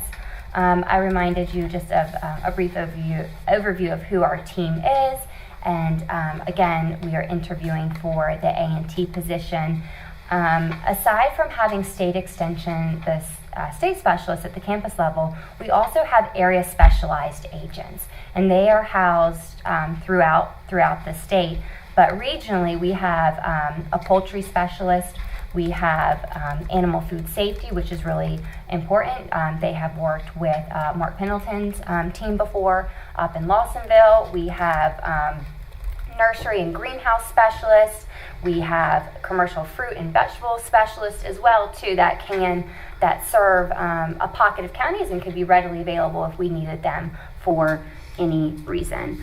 And so I guess with that is a brief overview about the need for updating the MOA. And then also we are, again, I never want to be at the back of the pack for this. I believe, and Tyrone can correct me if I'm wrong, but I believe less than 15 counties across the state have initiated this process or thereabout. And so I don't want to wait to be the last 15 counties to do it. I'd rather be at the forefront. And if there's time, if there's questions from you all, the commissioner, or Amber as well, we can go ahead and get the ball rolling on that and and get everything in order. So thank you. Okay, thanks, Emily. Commissioner Cox, you have any questions or comments? Not a lot of questions. I appreciate the initiative that you took to go ahead and get this ball rolling, and looks like there shouldn't be any problems with the MOA, and I appreciate all y'all do. I think, you know, unless you are really involved in agriculture and you know, animal, like, you don't really understand everything y'all do, but it's a very valuable resource for our county because we do have so much agriculture, and we're an agricultural county, and we appreciate all you do to keep all of our farmers and ranchers and everybody going with what they need. So, Thank you, Commissioner. that's all. Commissioner Wood? How long's the agreement good for? There is no end. Good afternoon. The previous one is still in effect. Okay. So this is just to find you a cleaner version. We have new clerks of the board, we have new commissioners, we have new county managers that haven't even can find the current one. We have them all on file, but the current agreement is endless. And so this one will be the same. We just give you a cleaner sheet of paper. There will be no food stains on it, no ink, red ink, because we can't tell who initialed this and who had initialed it and what year they initialed it. Okay. Gotcha. Yep. You're not sneaking a casino in from the rock. I do have those meetings going on as well right now. So, well, there may be a casino agent soon, but we don't know yet. but that is being discussed in some of our counties in our district. You gotta be careful, that's, Economic development. we don't need to be talking about this. Remember, we're unbiased. Let me just say. The North, Commissioner Wood, don't you agree? We don't. the North Carolina A&T position, how are we blessed to have that? When you said everybody don't get that. So it is determined based on need, and so for us, I believe, and this is where Tyrone can step in as well. It depends on population. It depends on economic status of the county, I believe, sometimes as well. So the primary, most specifically, A&T agents are they are able to serve a specific defined audience, so limited resource, small scale producers. And so just because you are limited resource doesn't make you small scale, and vice versa. I mean, they can be mutually exclusive, or both can be true at the same time, right? And so here in Stokes County, we have a lot of small scale producers, and this is where a lot of the niche farming and production practices come into play, and this is where a lot of A&T's research and specialty comes in as well, from some of their specialty crop production or ornamentals as well. If you'll recall, a few years ago, hemp production was just massive and it exploded, right? And so A&T did a lot of research with hemp production at the time, and so that, I believe, is where a lot of the need is defined, is based on the needs of the county, the county population, and Your tier 1 status. Tier as 1 well. status. That's So. We never get an extra anything. Yeah. So it's awesome. That's all I got. Mr. Chandler? Yeah, first of all, I appreciate your dedication and your thoroughness. And, you know, I can tell that, you know, it's not just a job to you and your staff, that it's more of a passion. I mean, there's always a frustration level because it is a job, but I think that you make it more bearable. You know, with what I think some of the funding that that we probably don't give you, which leads me to this question: How is your office? How is your office area in terms of building? Commissioner,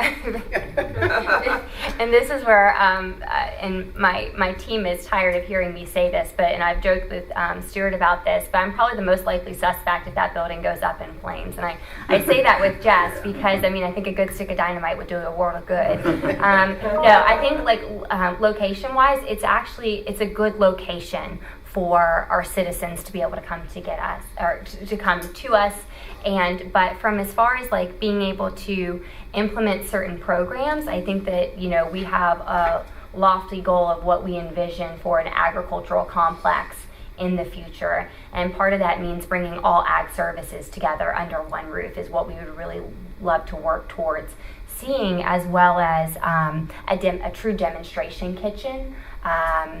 Maybe even livestock, outdoor livestock areas. We have a small demonstration garden, but if we're talking about, you know, we serve commercial growers here in the county, we serve row crop producers, and we serve home gardeners. There's so much more that can be done with an outdoor blueprint that we just are limited with right now. So it meets our needs.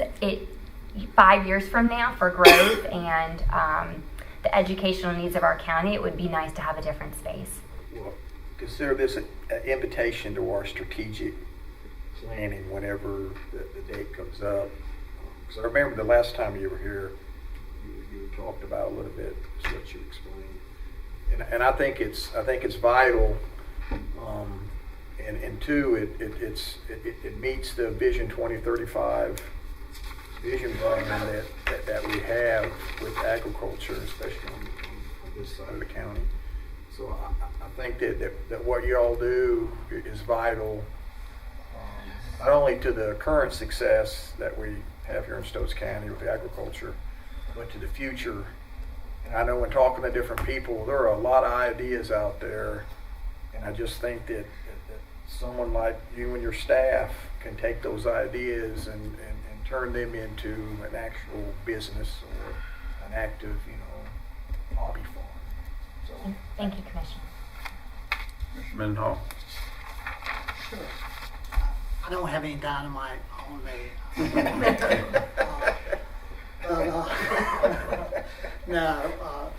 I guess I do want to say a couple of things. You know, Stokes County has long been an agricultural county from the time I was a little boy. And I'm sure for the other commissioners that was raised in Stokes County, I grew up on a 100-acre tobacco farm. And now we have corn, soybeans. We rotate a lot of crops on. My father's passed away, but Mom will be 91, so we take care of my brother and I take care of the farm for her. I am curious on your memorandum of understanding that the last version was dated in 2006. We're in 2023, which is, I think, 17 years. What caused the long delay in between the one in 2006 to now? That's where I'm going to have to defer to Tyrone to help answer that question. Just new administration on campus, finding the current version and updating it. The lawyers have changed it from an MOU to an MOA. Legislative raises that came up, understanding that. Was anybody here in 2006 was assigned on this board? That's the question. Have you seen the old one or the current one? That's the only reason. Yeah, for today. So that's the only reason. Now the question is, we call it lock-in and non-lock-in on salary raises. So getting those clarifications done, providing the educating information to all the commissioners, finance director, HR director, county managers. So it's basically more of why it's going on right now. It's more of an education because really nothing has changed. To my knowledge, Emily has stated y'all are non-lock-in. So it means non-lock-in that if the state gets a raise, we do not put it on your side of the fortune. You do your own version or you acknowledge that and do it yourself. So every county manager didn't know that, every HR director didn't know that, every finance director didn't know that, the county commissions didn't know that. So it's more of an education tour with the MOAs of educating, hey, this is what we do because that classification, people understand that, hey, we are county employees, we're state employees in the counties. So that's the reason why I say right now, it's more of education. New administration says we need to educate because we have our own retention issues that we're trying to make sure we keep employees in our counties as well. I also, if I may add too, like our obligation to serve you in the community has not changed and will not change. So that's not anything different from 100 years ago when Extension began to what we are doing now. So our goal is to again serve you all as the commissioners as well as the clients here in Stokes County, and that's unwavering. Thank you. Thank you. No problem. That's all I have, Mr. Chairman. Okay, just a couple things, Emily and Tyrone. Do we need to do anything with this change with AT&T to engage them about a separate MOA with them, or do we wait for them to come to us? Or I think we wait. I think that's where that's coming from, the state office administration, where A&T will initiate that request when the time comes. They have gone through some, I don't want to say staffing challenges, may not be the correct word, but there's been some hiring, there's been audits. They're going through their audits they had financially as well as HR. This is administrative. NC State University is responsible for the administrative part of the office. A&T would be more employee driven because they're not in every office. So they will initiate those MOAs when they have an employee in your office and be employee based versus entirely office based, because we're in all 100 counties as well as any reservation. I think it'll be forthcoming when we have a new agent in place that'll help initiate that, and it'll be yes, individual specific as opposed to office, county specific. Oh, okay. Okay, good. My next comment or question is on this thing that you mentioned about a single center for all ag services, consolidate kind of a center. We've had, I think before I was even here as county manager, there was some discussion of that, and I heard like it might be a referendum even or something that was considered for doing that very thing. So when we do our strategic planning, would you and Amber bring any history you can find on what previous discussions have been held? Yes, sir. On Absolutely. a consolidated ag center like a lot of places have already? Yes. So we can kind of We have some really good models across the state. Many other counties, from Chatham. I mean, we can't be like Wayne County, but even Surrey County. There's a lot of even perhaps field trips or going outside of the county and viewing what some other counties on par with Stokes County would be able to financially be able to afford, what the needs are, and then even speaking to USDA from, I know rent may be available in some situations in that capacity. So there's a lot of conversation. Tyrone had been formerly CED at Orange County, and Orange County just went through a new construction with an agricultural complex as well. So there's a lot of external knowledge that we can glean from peers with inside the extension and out within other ag services. Okay. Probably the closest one we hit home right now is Forsyth is looking at a new one near the county line, near your county line as well. Yeah, exactly. And Ashe County is looking at a new livestock facility right now that may be expanding to something else as well. But they're doing some paper groundwork on that in Ashe County, and that's what's on the radar. And Randolph County is working on a major ag center as well down in Asheville. Okay, good. So maybe you guys do some background before we get to the strategic planning. Doug Carter, that was here earlier, pushes a 5-year strategic capital plan. So definitely need to probably get inside that window as we start to plan this. Last thing I would say is that you're appreciate you coming and Tyrone being here. The staff you have over there is fantastic. They really work hard as you, and I've been associated with that office since 2002, and it's never been as good as it is now. Just FYI. I surround myself with good people. Okay, does anybody have anything else? All right, thank you very much. Thank you Appreciate so much. you coming. Thank you. Appreciate you Appreciate your coming up, time. Tyrone. Okay, our next item on the agenda is concept design for the animal shelter. Glenda's going, you going to introduce this, Glenda? Okay.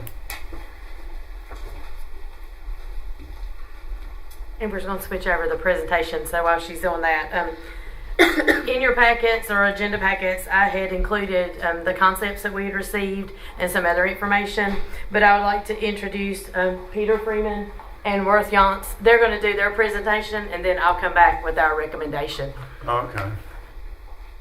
You found our meeting interesting so far. Absolutely, and Yeah, thank you missed for any Mr. Chairman, Board of, we certainly appreciate the opportunity to be here. My name is Peter Freeman. I'm with Freeman Kinnett Architects. We're an architectural firm in High Point. We feel very, very fortunate to be able to come before you all. What a great idea we have. With me today is Worth, or Alex Shantz, as he's known in the neighborhood, because Alex is in fact a Stokes County resident and brings a lot of expertise not only to the county but this type of work. So glad to have him with us today too. Real quickly, back in March we responded to an RFQ for a new animal shelter. And in April, we were in fact engaged in that you all certainly know. With that, I'm going to turn it over to you just a minute. Talk about kind of the process that we've been through. Yeah, Great. so wanted to go ahead and say thank you guys for having us today. Thank you guys for having us as part of this project as well. So we started looking at that in April at this project. We sat down with Glenda and immediately we were discussing potential for this project, not just budget, but kind of where or how we might do this. It was brought up to us that she would like to look at currently county-owned property rather than trying to purchase a piece of property, which would also add to the budget, but would extend the amount of facilities that we have to maintain and upkeep. So it was brought up that we should look at the Dodgetown Road piece of property. Multiple different reasons. There's quite a bit of land there, 9.8 acres. Another reason is that the proximity to the Friends of Stokes animal shelter that is there right now, an adoption shelter. Currently we have the facility over on Sizemore Road, which is of course dated. That's why we're all here. But the distance between the two of them is somewhat problematic as far as transferring animals, and then double usage of staff. Yes, so we started looking at the piece of property, and we immediately kind of walked all around it. First, of course, we were looking at GIS, which you're seeing right here, our GIS site plan here. Notice there is a lot of buildings on this piece of property here. And it was brought to our attention by Glenda that there was a study done as far as for asbestos or hazardous material abatement for this piece of property. So she gave us that as well to take a look at as we were going over the property.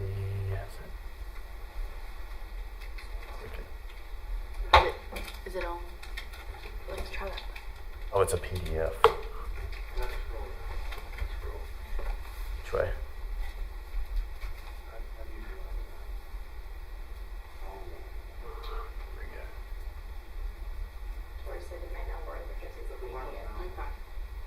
Okay.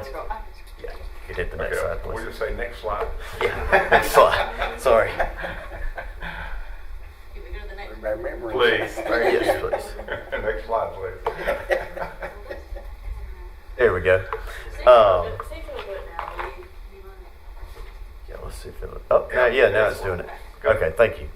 So yeah, we started taking a walk around the site and everything like that, doing some site inventory of buildings, and we quickly noted the existing main prison camp building, the brick facility right there that's most closely located to Dodgetown Road.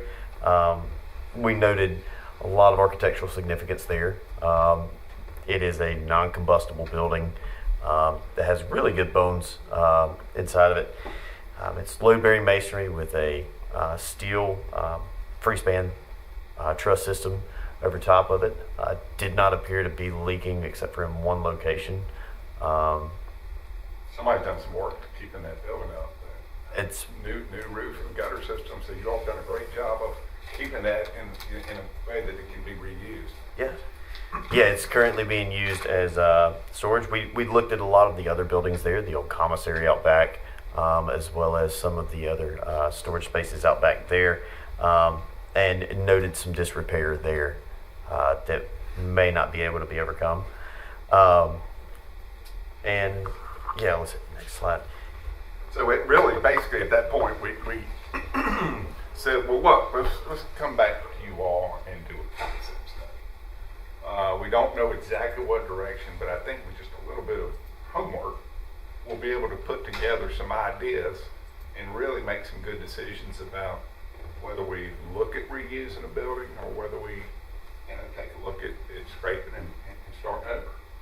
And so in order to do that, we had to do a little bit of homework, but the bottom line is we wanted to get to a budget price and really compare the difference to what we think it would be to reuse the building or do an all-new building. So we did that and went through a concept study that we're showing here, and those were the items that we included on that. So then we started out really doing a on-site investigation of the building that Alex was talking about there, and found out that you had about 4,900 square feet of building that was very usable. And it being in the condition it was, there's some few issues. It's an older building, obviously, but has a lot of advantages to it. It was also noted during that hazardous material study that was done prior to COVID, that building actually, of all of the buildings on the campus, held the least amount of impact of hazardous materials, being that it was so old. So the first concept we looked at was, in fact, the reusing that building. And it laid out spectacularly well.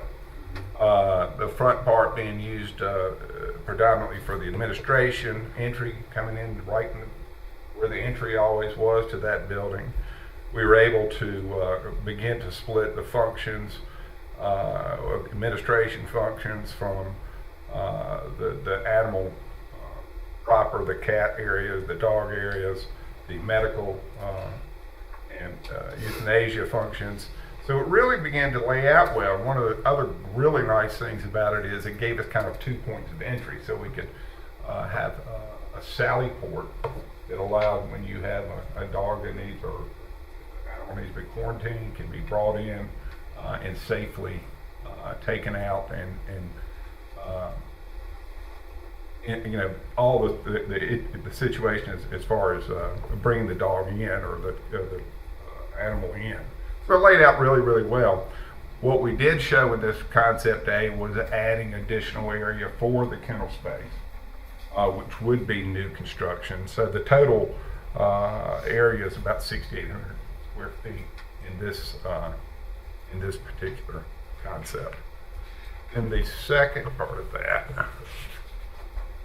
we found that again that with some tuck pointing and some masonry repair, you really got a great building. And so we went through the process of what this could be like. Of course, there's some site work that needs to be done, and trees cut down, and parking and vehicular circulation to accommodate this, but you could really have a pretty good looking building. So the bottom line is, that concept study, we said, well, let's look at the price. And so at the end of the day, that price came up to about $1,343,000, which we thought was a pretty good price for the amount of square footage that you're able to get out of the building. So the second part of that concept study was to look at an all-new building. And we wanted to do something that was efficient. It wasn't, you're not really comparing buildings if you're doing one expensive one and one not so expensive. So we looked at a rigid frame building for this. If you note kind of the linear design of the building, is keep the structure very efficient, keep the spans very efficient. And we really tried to do everything to make this as smart a building as we could. And went through that process, and it laid out pretty well. And again, you all are very fortunate to have that great site there. You got room to move around and do some things. So this building would easily fit on the site and work well with the circulation. So when we added it all up, we're again very close in square footage, because the first building was actually pretty efficient. So the two compare pretty closely square footage wise. Again, you've got would have the opportunity to do all new materials, maintenance free materials, and so you have a good opportunity here to do a new building.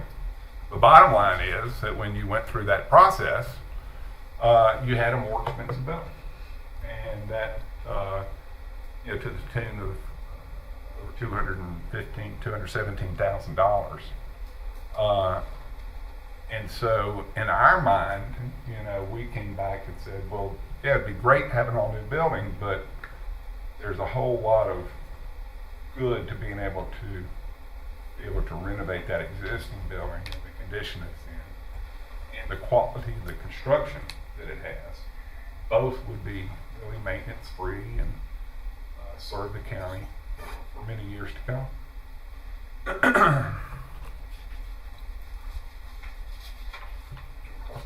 Oh yeah. And so we've been back and forth a little bit with Glenda on both concepts there, which she's been running this by the building study group for the Stokes County Animal Shelter. So they've had a lot of great input on that. We've got this iteration right here, which is a little bit more refined that we've already gone through with them, as well as the previous iteration you just saw in the all new building. But something that we do find really interesting about this particular approach as far as the adaptive reuse here of the existing building is that a lot of counties a lot of municipalities as well tend to tear down and rebuild new. And as they do, it seems they lose a bit of their history, a little bit of their soul. We do see this as a potential to keep a bit of Stokes County heritage going. It's a pretty interesting building. You've got those old barrel trusses that could potentially be exposed. You've got the beautiful ironwork of the old prison that could become a really interesting architectural feature in the building. So it's really, in our mind, a great opportunity. And the more we looked at it, you always kind of scared when you go out the first time. Like, oh golly, I don't know if we can make this work or not. But with due time, you start looking and you go, well, wow, this thing has a lot of merit to it. Yeah. And so we really enjoyed that process of being able to look at it. And it's laid out just incredibly well. We hadn't been long. We did a similar facility in Guilford County, but this one seems to work. Although it's a adaptive reuse, it works as well as any of the other ones we've worked on. Yeah. Have that separation, the new kennels with the dogs in the back. As you approach the building, you don't hear all the noise and commotion that you potentially can have in a situation like this. We were able to separate the cat shelter facility to one side, the medical and to the other side, and it really works well for the lobby, reception, the administration. You're getting 4 offices for staff. You get the director's office, staff toilet, shower. So you're really getting a lot of bang for the buck. So we've been really pleased with how this one has worked out, and certainly thankful to Glenda and her folks for not only giving us that input and insight into it, but having the opportunity. We've really kind of worked this one through a little bit more because we all got kind of excited about it. So I think Glenda's going to, then we have some next steps, but maybe we'll let her talk a little bit before we. That's fine. We have met as a building study group. I've also met with the animal shelter staff, let them look at both concepts. We were really excited about reusing the building because I think it's just a postmark here for the county too. Everyone, when you say the old prison, everybody knows where the old prison is. Some of them, even if you're not from here, they recognize it's a prison. We want to have a little bit different look, but then again, it also has that uniqueness. So with meeting with all my groups and everyone, they are all in agreement that we would like to move forward with reutilizing making the old building the new shelter, along with the addition. One of the good things were with their proposal, all the specialty features that you have to have, like the special concrete for the dogs in their kennels and things like that, that will all be in the new portion. So we can make it what the state requires, and so we don't have the issue with the floors that we do now. So that portion will all be new, so we can make that right off the bat instead of having to go and redo something. So I would like to ask the board, if you all are in agreement, to proceed with this proposal of you reutilizing the building with the addition. And I would also like to ask you all allow me to go ahead and start the procedure of demoing the buildings that we're not going to be utilizing, that we know are not going to be savable. And I included in your agenda packet a new map and kind of renumbered those because our hope is, and we may wind up having to do something with the commissary building, but that one is still kind of iffy. We would like to reutilize it, maybe just a roof if needed on that one, because it would be great storage and we wouldn't have to do extra. Is it the one that doesn't have a number on it? That's correct. That's correct. And that's the one that's kind of, if you've ever been over there, it's kind of the one where the barber shop, the nurses, it's already broken up into rooms. So we're hoping maybe we'll be able to salvage that one just because it's completely block. And then there's another building that's just directly behind it. Stuart and I want to really look at that one also, because it's either, we're not sure if it was like a boiler or where their water tank was. There's a huge tank in there, but it's also a brick building that we thought we could reutilize for storage, because they need a lot of storage that really didn't have to be conditioned. But it would be great if we could reutilize it and not have to start from ground up and build them a storage building. That's the little one, the real small one there in front of the long one. It's actually just it's right in front of the one that doesn't have a number. You can kind of see it through the trees. There's a lot of vines kind of growed up on it. So unless you know the building is there, you really can't tell it from the front side. You have to kind of go around to the other side and you can see the door. And that one, is still kind of, we may have to wind up tearing it down, but right now I would like to just say we're going to keep it until we get a little further along. But if we keep them, yes. Will there be money included for ongoing maintenance? Will we have to do anything to?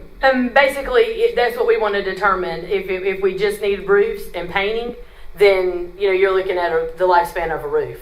If we need to tear it down, then we're just going to include it in with our demo. Is there? So say you do that, that's fine, and we keep the buildings, but is there ongoing costs in the future? Like, in other words, money that we need to put in the budget to maintain those buildings so they don't fall into. Right. I think it would be in your, like you were asking Stuart for the strategic plan. I think that would be in with that plan, like every 10 years, 20 years, you do a roof, or if you do metal, you may not have to do anything but painting. So yes, it would be ongoing, just like any other structure that we should be doing. I see a lot of structures that here in Stokes County that I don't know if they've been on a schedule. So I guess what I'm asking is, I'm not against the saving the buildings. What I'm saying is just make sure that we plan, that we know that it's not going to last 50 years without us. Right. And I think that would be even on the renovations and the new addition. It would, you're going to have to. If that's what you all want to do, we're going to have to start doing a planning session like we've discussed in the past. But yes. So that's kind of where I'm at. If you all are okay with me proceeding on, I would love to get an RFQ out, or RFP. For the demo? For the demo. You're not making it part of the GC package? No, and the reason why is because when the funding was moved over to financing, we have a separate pot of money that was in Stewart's budget through Public Works that was allotted for demo. So that money is $200,000 that is there that we can go ahead and start site work, like this demoing portion and that type of site work. Is it going to save us money waiting and putting it in the GC package? What would be your recommendation there? I don't think so, because what it does is it actually... It's a separate sub. It's a separate sub. Okay. And you're going to have a GC on hand that's going to start charging that overhead profits. he's got a superintendent. That was kind of our thought, but I wanted to defer to you because I know you deal with that way more than I do on a daily basis. But yeah, so that's kind of why we were separating it. And there's a lot of cleanup because there's a lot of stuff over there that either needs to be shredded, moved to different locations for storage, sold on gov deals. There's a lot of that type stuff, a lot of pre-work we can be doing while specs are developed, things are doing, Lisa, and then we start on the financing side. Because we actually have to have bids in hand before we go out for financing. Just make sure. Yes. I'm speaking for me. No, you're fine. Because next year, I'll just announce it here, next year I'm retiring from the construction business. I hate change orders. Oh, me too. With a capital C, unless it's a deduct change order. Agreed. And I hate back charges. Somebody's going to be blamed other than us. Right. Yeah, and I don't know how you all feel, but I'm kind of like a one and done. When I go out for this demo project, when we sent it out before, there was different staff here, we'll just put it that way, and they wanted to do certain things here, and they wanted to, not do this, and I'm a one and done. When I hire somebody to come in and do the demo, I want them to do the demo, it's done, and when they leave, it's ready for the next group to come in. It's not, I'm having to wait on this one to do this or this one to do that. It's a whole package deal. Sometimes in the long run, it may cost a little more, but to me, in the long run, you're done. You're not having this GC waiting on this one or this demo guy waiting on this one. It's just one whole package. So. Any other questions? No, I'm impressed. Trust me, I've seen. I'm in the reinforcing steel business. I have seen plans since '72. I used to draw them. So this is. I really like. I wouldn't even think about the new building if it was cheaper. The other one is gorgeous. I really like it. Yeah, I agree. Scott, you got a question? I like the presentation. I like the idea. I like being able to do an adaptive reuse. I think that's smart and be well received, and a nod to history, and that's always very, very good to do. So I think it's the way to go. I like it. Okay, Mr. Chandler. All good. Mr. Menhoff. Yeah, I really like this, be able to reuse the old prison. I mean, I live about 5 minutes from there. Just go down to Buddy Dunlap's grill and get a hot dog, and that's about a minute from that store. And so I've been by there many times, and I can say this, I know that when you get ready to get a request out for demo, you're not going to have any problems getting people or companies interested in providing bids, because there's people in the county, and that's part of history. And they, we're keeping part, but there's parts that we're going to have to demo. And I know 4 or 5 companies, probably right off the top of my head, that will provide a bid. I don't think you're having any troubles getting bids on this. I don't either. I've had several calls, and a lot of them are local people we've used on different things. So I've told them just to be patient, but I would let them all know when I send it out. So get with me to make sure I have the 4 you're thinking of on my list, but I'm pretty sure I probably do. Yeah, they want to be a part. They do. They're kind of excited. The ones I've talked to that have called and asked, "Are you ready to put this out, Glenda?" I told them kind of the backstory, and they're excited to save that building also, even though they're in the demo business. So. Thank you. No other questions. Okay, Glenda, there's 2 buildings up there that are not circled. The one's the garage, right? That's correct. We're not really doing anything with anything past the driveway, other than the 6 and 7 are the 2 that are kind of almost fallen. Okay. And then there's a wastewater treatment plant that's behind the garage building that we discussed before. And I just left those 2. I mean, me and Stuart decided that if we were going to, leave this one for now, then we might as well just leave the wastewater treatment alone. Now, if we want to do those, I can add them back to the list. No, I don't This want to was- do the garage, that's why I'm That's, asking. yeah, and that's the reason, one reason why I took it off. And so that's kind of what we did with the wastewater treatment plant. It's not being used, but we determined if we're not going to mess back there, no need to bother with it. It's okay like it is. Okay, did you guys say there was no asbestos in the brick building? Did you look at that It already? was limited. So Very of all of the buildings that were surveyed there prior to COVID, the old prison building had the least amount. Oh, okay. The least amount of impact from those photos in that ceiling, maybe a little bit. Yeah, floor top. Yeah, but it's fairly easy. Is that included in that price, taking care of that asbestos? Is the, so it wouldn't be a problem to insulate the brick building and have it to be real efficient when you're done with it and with windows and all that kind of stuff? Taking a lot of that to account, replacing it with some getting more energy efficient. Okay. And then my only other question is, if we do that brick building, is there a possibility of a building reuse grant to help pay for it? We've kind of looked into some of those. Eddie was going to see what he could determine. I think Okay. Tori actually was Tori checked into some things, and since the county actually owns it and we're actually doing it, right now we haven't found anything we qualify for. Okay. But we're going to keep searching. But there may be some other grants out there, not just because we're reutilizing the building. There's someone that mentioned kind of on our group that, there may be something that's designated for like an animal shelter. Some grants out there. So we're definitely exploring anything we can find that would help us. Yes. What if, Go ahead. one thing that just occurred to me, sorry, is like, so I know it's not like the Friends of Stokes shelter exactly, but what if, say, somebody wanted to donate money for, say, the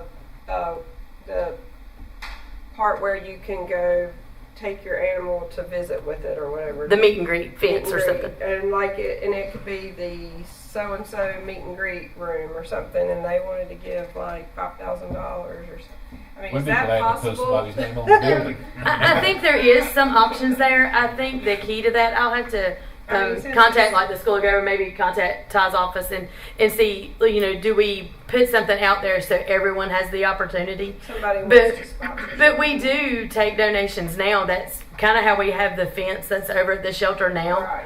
It was received on a donation. It was specifically for a fence play yard. And that fence will be relocated to here. Check on the legality of that, because that might be something people would want to do. Agreed. I'm not I don't saying... think there's any issue of donating money to it. We're like a nonprofit, basically. Correct, and I think that is correct. But if they're going to do large, I don't think we've had anyone to do large amounts.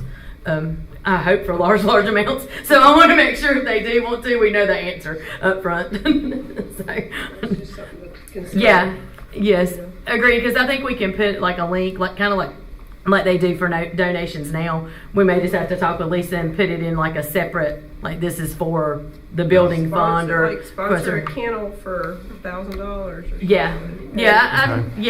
I'm sure there's some options out there for us. You could have us. a plaque in there and make it really nice with the donors and the levels or whatever. If the kennels were donated by these 13 people or whatever. Yeah, I think there's a lot of options out there, and I may reach out to some of the other counties that's built new shelters recently and see if they had any, because I know they did some donations in the other counties too. Yeah, see what some people did just in that I regard. think that's one of the benefits of this scheme, Is that you have some architectural elements there that really, I think, of interest that could be real possible. We're showing a shade area, for instance. That could be a neat structure. One of the things that we talked about, in our office, and we get excited about this stuff.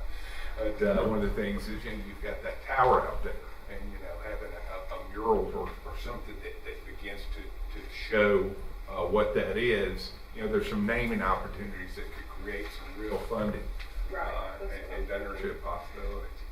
And then you can talk about, whether you want to do memorial bricks or whether you want to do. There's a lot of great stuff, and I think that concept A offers a lot of. And the memorial bricks, I have had calls already that would want to purchase the bricks. Yeah. You see at schools where they put bricks out on pavement. Right. say in memory of, and they pay $100 for a brick or something. That's what do you need us to approve today, or consensus or a vote, or how, what do we need to Move do? to action. Yeah, if you could just move to action just to approve that you all are okay with us proceeding on with the specs and everything with the concept A that we presented. And then, you know, if you all are okay with me starting with the demo process to go ahead and get that ball rolling, because as you all know, it takes time to get stuff out there, time for people to bid. And then I'll come back to you when I get bids for approval for the We contractor. can make it one motion, but just say both. Yeah, I think it's just, one motion I think will be fine. Let's add that to action agenda then. Amber, you got that? I'm ready. All right. One last item we added to the budget amendment number 10 to the, oh, thank you guys for coming too, by the way. Appreciate it. Yeah, we look forward to We're this excited one. about it. The budget item amendment number 10, Commissioner Chandler asked that be moved to discussion agenda, so I'll send that over to you. I think Eric's here as well. You want to come up, Eric? Is this when we have to call you? I mean, I don't know what I'm here for, so I just asked. Okay. So They called me and asked if I could be here, so I don't know what I'm here for. So I'd asked Lisa and Amber earlier, you do know about the budget amendment for $11,000 for lettering to some sheriff office cars? Yes, sir. I am familiar with that budget amendment. Yes, sir. So, and I see it's, you know, under the lease payment, and we got $549,000 budgeted. So I'm just curious, why are we doing a budget amendment for $11,000? It's going to pay for the striping of the 20 vehicles that came from last year's cycle. Is what that is. Okay, so when you did your budget, you didn't factor that in? So, give you a little history on the vehicles. I realize this first year here. So, the lease program started in 2019 with Stokes County. Sheriff Marshall was able to, I guess, get in discussions with the county of how many vehicles he wanted to get. And so the sheriff's office still has a lot of county-owned vehicles that are not under the blanket of Enterprise. So in 2020, we were told by Enterprise that we would get no vehicles. In 2021, we were told by Enterprise we would get no vehicles. Because they weren't available. They weren't available. So the money from the first year went back into general funds. And then after that, we had asked the county would they roll over money, and we would try to get 20 vehicles if they ever became available. And the sitting board at that time agreed to allow that to happen. We still weren't understanding that we were going to get 20 vehicles at that time. And so then eventually we get the phone call from Enterprise that we can get you 20 vehicles, but, and then there was some issues with supply chains that the cars are missing some parts to it. So it's either take it or leave it. And so we were able to get the 20 vehicles. During those discussions, because of that 3-year period going, there was no money allocated at that time for outfitting the vehicles.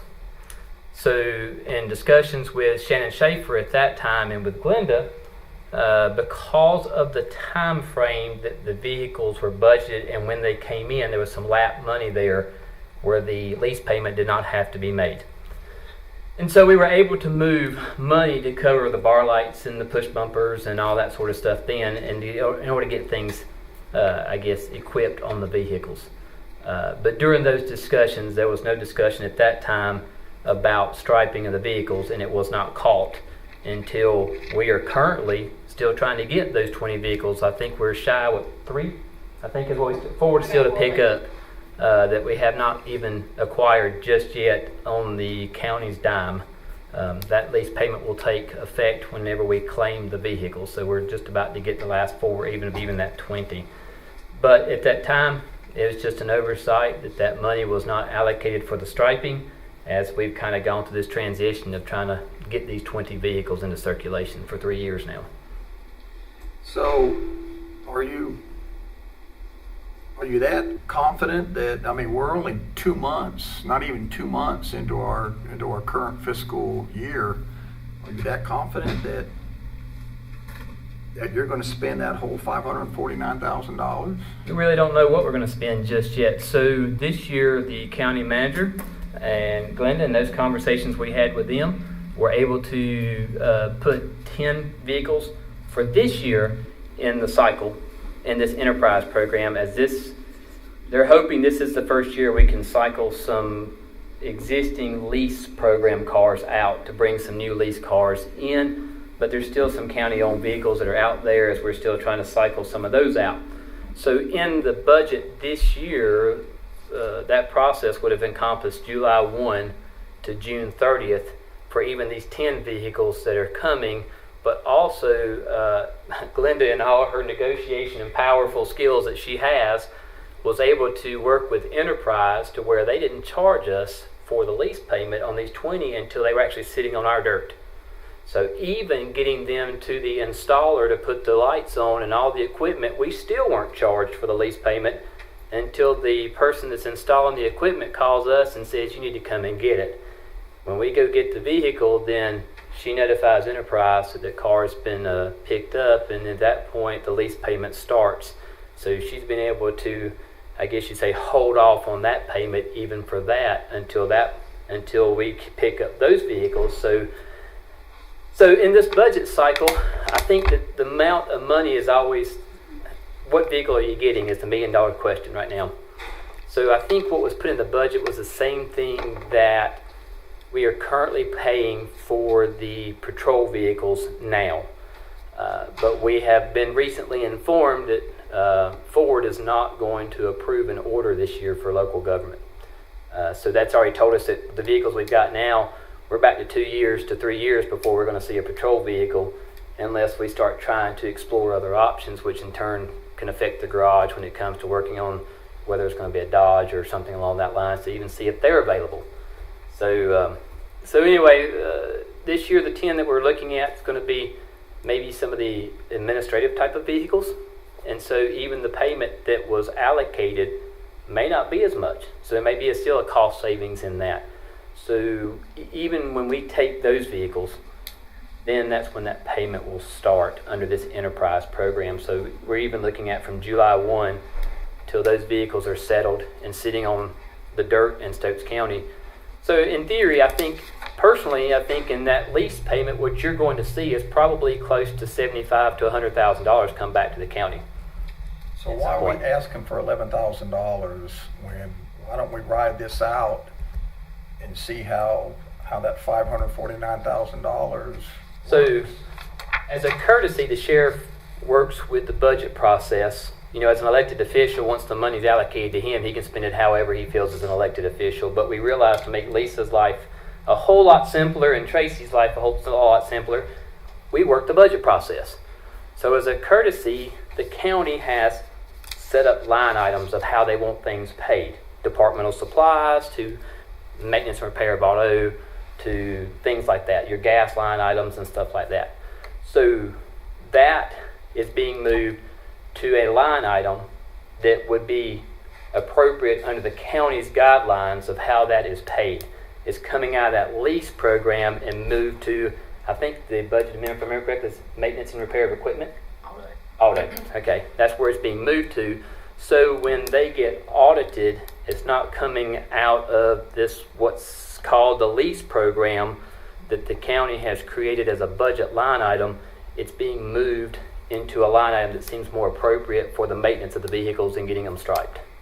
So what? Like the equipment's usually put in capital outlay. Like even when we get the lights, the push bumpers and all that stuff, it's put in the capital. It's not in the lease program, it's moved to the capital is where that money is whenever that's approved in the budget process. So where's $11,000 coming from if we go on what you're asking us to do? Where's this $11,000? Lapse money. Lapse salaries? Not salaries, it'd be lapse payment money there because the cars have not been the cars had not been claimed in a time where the county was being docked the money, so it's still kind of sitting there until the cars come in.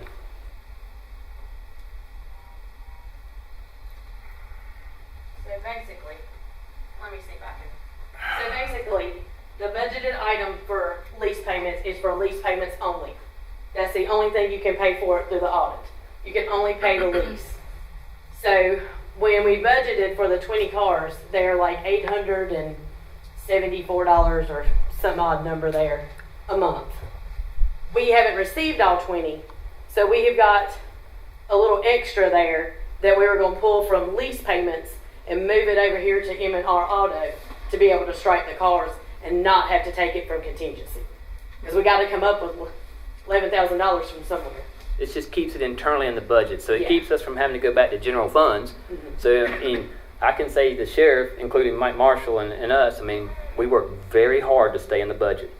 Even with the pay changes last year, we didn't ask for money. We worked in the budget. Even with the pay raise of the part-time salaries, we've worked within the budget. And just like this right here, it's not coming back to the county and asking for money.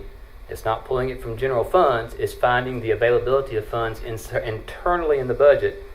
And for audit purposes, to make it cleaner in that process, it's just moving from point A to point B internally in the sheriff's budget, just so it looks cleaner when we're paying that bill. I mean, I understand where you come from. I'm not trying to say that, and obviously, you know, if you need, you need it. I guess my point is, I think this is it's a needless budget amendment. I just think, I don't think we need it. Then what's the recommendation for the $11,000? The front end of it is it should have been factored in for the original budget. That's the point I'm trying to make. That's why you're here. Well, we can turn around and not do the budget amendment. I can come back to the county and ask for $11,000 out of general funds. But I get it. No, I'm not trying to. You're not. You. See, I can't even say now. In the budget process, understand this enterprise program is part of the key to this. So enterprise, at some point, looks at the county vehicles' mileage and makes a recommendation that we want these vehicles out because of the mileage or the year. And we don't get that during the budget cycle in the beginning. I think Glenna just recently got that document from them, so even in the budget cycle, we don't know if it's going to be a patrol vehicle that they're asking for, an administrative vehicle at that point. So even in the budget cycle, we kind of get into a challenge that, do we budget the push bumper? Do we budget the blue light? Do we budget this? But we also understanding in the budget process that those cars are not going to come July 1. And there's going to be some lap money in there that if in trying to stick with the enterprise program that the county put in place several years ago, we understand there's going to be some give and take money in that line item that can help us if that's the recommendation that enterprise makes at that time. So maybe is the lease program effective for Stokes County, or we need to go back to buying our own vehicles? Honestly, under Sheriff Marshall, that was started. I have no clue of how the budget. I'm asking you. I mean, you're running the program now. Well, What's your opinion? I can't tell you how the budget process worked before, other than the sheriff would ask for 10 to 12 vehicles, get approved from the county commissioners, whatever they would approve, which would be at full price to buy the vehicles, and the county owned the vehicle. I can tell you that the fleet that we currently have is probably the best that we've ever had in the conditions of the vehicles. This simply because in 2019, when the program came to be, a lot of the old Crown Vics were cycled out and these Interceptors came in. For Stokes County to get the 20 vehicles that the commissioners approved on the lease program in the last couple of years is tremendous for Stokes County. I mean, when you're looking at the fleet that's out here, we've never had a better fleet. Now, when it comes to what used to be budgeted back in the day of having to buy a car straight out, first how the enterprise program, I remember sitting there for the presentation at the Arts Council when they did the presentation from Enterprise. It sounds great. On the long end, it saved you on your vehicle maintenance. It saved you on your oil changes and things that were happening in maintenance of general vehicles because the Crown Vics were being run to 130, 140,000 miles, passed down to the health department to run for another 30 or 40,000 miles, and DSS and everybody else got those vehicles. So I would assume as a cost savings, looking at the big picture of how it affects the county government as a whole, I would think there's a tremendous savings there, but I don't know because I don't know how the garage budgets work and looks and things like that from what it used to be to what it is now. I can just tell you that the fleet that the sheriff has right now, in my 26 years, is probably the nicest vehicles and the most up-to-date equipment that we've had in a long time. So your recommendation would be that keep it. I mean, that it's working right now, the lease program. That's all I'm asking. I can tell you that sheriffs are having a hard time finding vehicles that are not under the lease program. The buying power of enterprise has made a big difference. So sheriffs across the state that are not in the program are struggling to find vehicles themselves because they don't have the buying power. So as far as the fleet that we have, I like the program. When it comes to a budgetary question of what it used to be to what it is now, I can only tell you that we're budgeting $800 and some per patrol vehicle. Again, at the cycle that they've told us and asked us for some of the Arcadias and things to come back, I imagine that those vehicles are probably going to be $550 to $650, so there might be a $200 a month savings to those. But where I have asked, and I think Linda's requested, what they have in inventory, what they can offer, and what that price tag is going to look like for those vehicles based off the fleet that they can offer. What kind of vehicle can you offer? So, can I just ask you to do this? Would it make sense that when you get down to the nitty gritty, when you're doing your budget, and I get it, to where you don't know if it's going to be 3 administrative vehicles or 3 patrol vehicles, I would be good if you just figure that they're all patrol vehicles and you're going to need lettering, you're going to need whatever kind of striping, put it in the original budget, and Lord knows we'll always, the money will be in there, and then if we don't use it all, I'm sure that, you'll give it back to the county or we can encumber it. But it's just, to me, this is just wasteful. It's not, I shouldn't say wasteful. We're the time that we spend on a budget amendment like this. I think if you get on the front end of it, we're to the good instead of being into the negative. Because it's not a doubt that you need it. The only thing is I don't want to keep going through this every budget year, because the way you describe it, you don't know if it's going to be an administrative vehicle that doesn't need the striping and the lettering, or if it's going to be a patrol vehicle. Just figure everything's going to be patrol vehicle for lettering. I don't think we're going to have a big argument about that.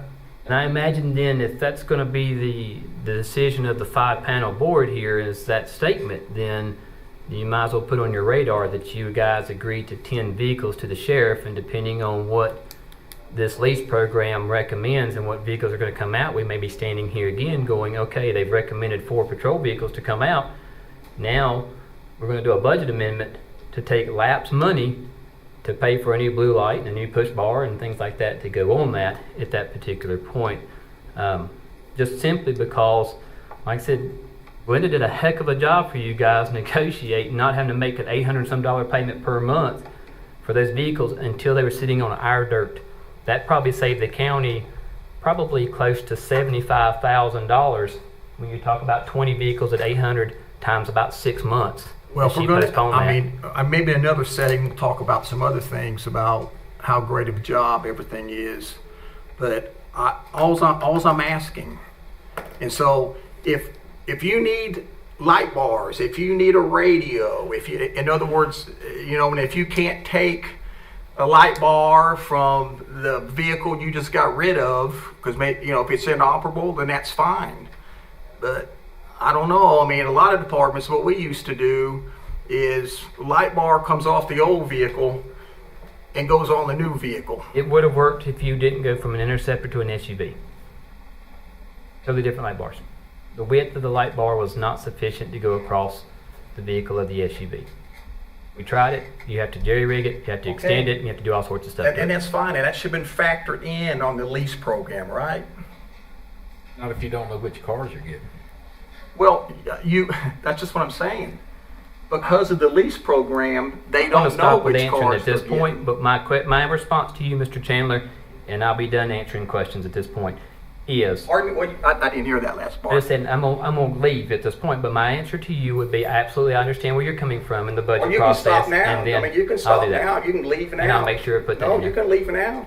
Yes, sir. Thank you. Thank you, Commissioner. Do I need to make a motion, we put the budget amendment back on action? Or do you need a motion for that? Just a consensus of the board would be great. If that's what y'all want to do. I don't know what number that is now, what we're up to. Budget number 10 is. Budget amendment I know. 10 was what we were talking Just talk about. about what action item it would be now. It'll be G. Okay. So we're gonna do the budget amendment then. Everybody good with that? No, I don't. Okay, I think we need to do it for audit purposes. I mean, you can vote for it, I'm not. Okay. Well, I'll make a motion that we put it on. All right, make that motion. You made it? Yeah. Did you make it, Ms. Cox? I did. Yeah. I'll second Ms. Cox's. All right. Okay, Says so, you just need a consensus anyway. Yeah. yeah, I'll put it back. put it on action. Mhm. Okay. All right. I would just say on the lease program versus the purchase program, the sheriff's department aside, we probably ought to look at that, the whole lease program at some point versus owning cars. I can tell you how you end up with a lease program, or how we ended up with it is we had cars. I'll just give you an example. This probably explains it the best. I went to Greg Collins' retirement, and they were showing a video of here's the great Greg Collins, and he was really good. But they were showing this video of all these things he had done over the years, and this vehicle drove through it. It was an SUV, old Chevrolet or GMC SUV. And I said, somebody please tell me that's not the same vehicle that they're using up at communications right now. And it was. So the problem is if you don't keep the fleet updated and so forth, and you make everybody drive every car 400,000 miles, then the ownership thing doesn't work. And that's what we were doing. I mean, I rode around here. I just quit using county vehicles the last 3 years. I was county manager because I didn't want to break down, and I didn't want to look at the ground through the floor, and I didn't want the brakes to shimmy every time I put the brakes on. So that's why I was a big supporter of doing the lease program. But that doesn't mean it shouldn't be looked at from a cost perspective. I mean, across the board. Occasionally, just to see if we want. I will say that we're just going to get to the point where we can actually see some benefits of the lease program, because I think the cycle's every 3 years. And Glendale Mike can talk more about that, but we're just now getting to the point. It started in 2019, and so. Can we talk about it at another meeting? Yeah, so we can yeah, move on to absolutely. action. I gotta go back to work. Okay. Thank you. Okay, good. So now we're at our action agenda. You guys want to take a break, 5-minute break? No, before we do the action. Okay, do that. Okay. Okay, the first item on the action agenda is the letter requesting abandonment of a baseball field at Moortalk Park. Motion to approve. Second. Anybody have any question, discussion? All in favor say aye. Aye. Opposed? Okay, temporary moratorium on large solar farms. I'll make a motion to approve. Motion. Second. All in favor say aye. Aye. Opposed? Okay, that passes unanimously. Stokes County Aging Planning Committee appointment. Do we need to open nominations? I guess we need to open nominations for. We did that at the Any last further meeting, ones? and we haven't received any more unless You haven't even- received anything from the Well, advertising? I received one, and I've sent it to the PTRC and Vicky East and Senior Services to look over, but I haven't heard back. But that's Okay. for another. I mean, there's 7 vacancies. So I mean, For a different vacancy. yeah, Okay. they're for different vacancies. So we just need to poll on this one then? If you will, yes. Kathy Young is the individual. Okay. Yeah. Kathy Young, yes, sir. Kathy Young. Kathy Young. Kathy Young. Kathy Young. All right.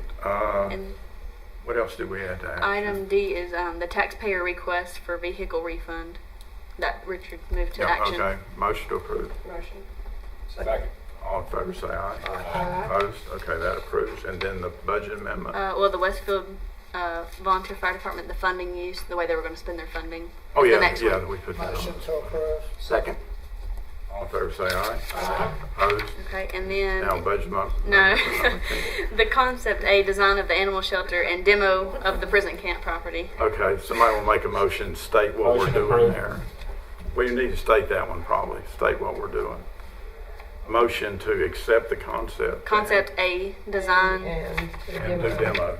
and the I demo. make a motion that we accept concept A and the motion to the demo. Oh, portion, buildings yeah. discussed. Second. Hey, all in favor, say aye. Aye. Opposed? And now the budget. Finally, the budget amendment. Number All- 10. Budget to do the, approve the budget amendment number 10. motion to approve the budget amendment number 10. Second. All in favor, say aye. Aye. Opposed? Opposed, nay. Okay. So that concludes everything except closed session, right? Yes, sir. So now, do you want to take a break before we go into closed session? Yeah, I that'd do be fine. need, You want me to read the rationale? Just a real quick one. Yeah, I gotta go down to the tax You department. want me to read the before they close. rationales? You want me to go ahead and, Send it by Richard. Do it. you want me to go ahead and read the I was just going to rationales get to go my into receipt. closed session? yes, Yeah, why don't you do that real quick? Okay. Yeah, tell him to call down there and have somebody bring it. To consider and take action with respect to the position to be taken by the county in negotiating the price or other material terms of an agreement for the acquisition or lease of real property pursuant to General Statute 143-318.11A5, and to discuss and take action regarding plans to protect public safety as it relates to existing or potential activity pursuant to General Statute 143-318.11A9. motion then closed. Second. All in favor, say aye. Aye. Opposed?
Okay, we're back in open session. Does anyone have any further business before we adjourn? Make a motion, we adjourn. Second. All in favor say aye. Aye. Opposed? We're adjourned.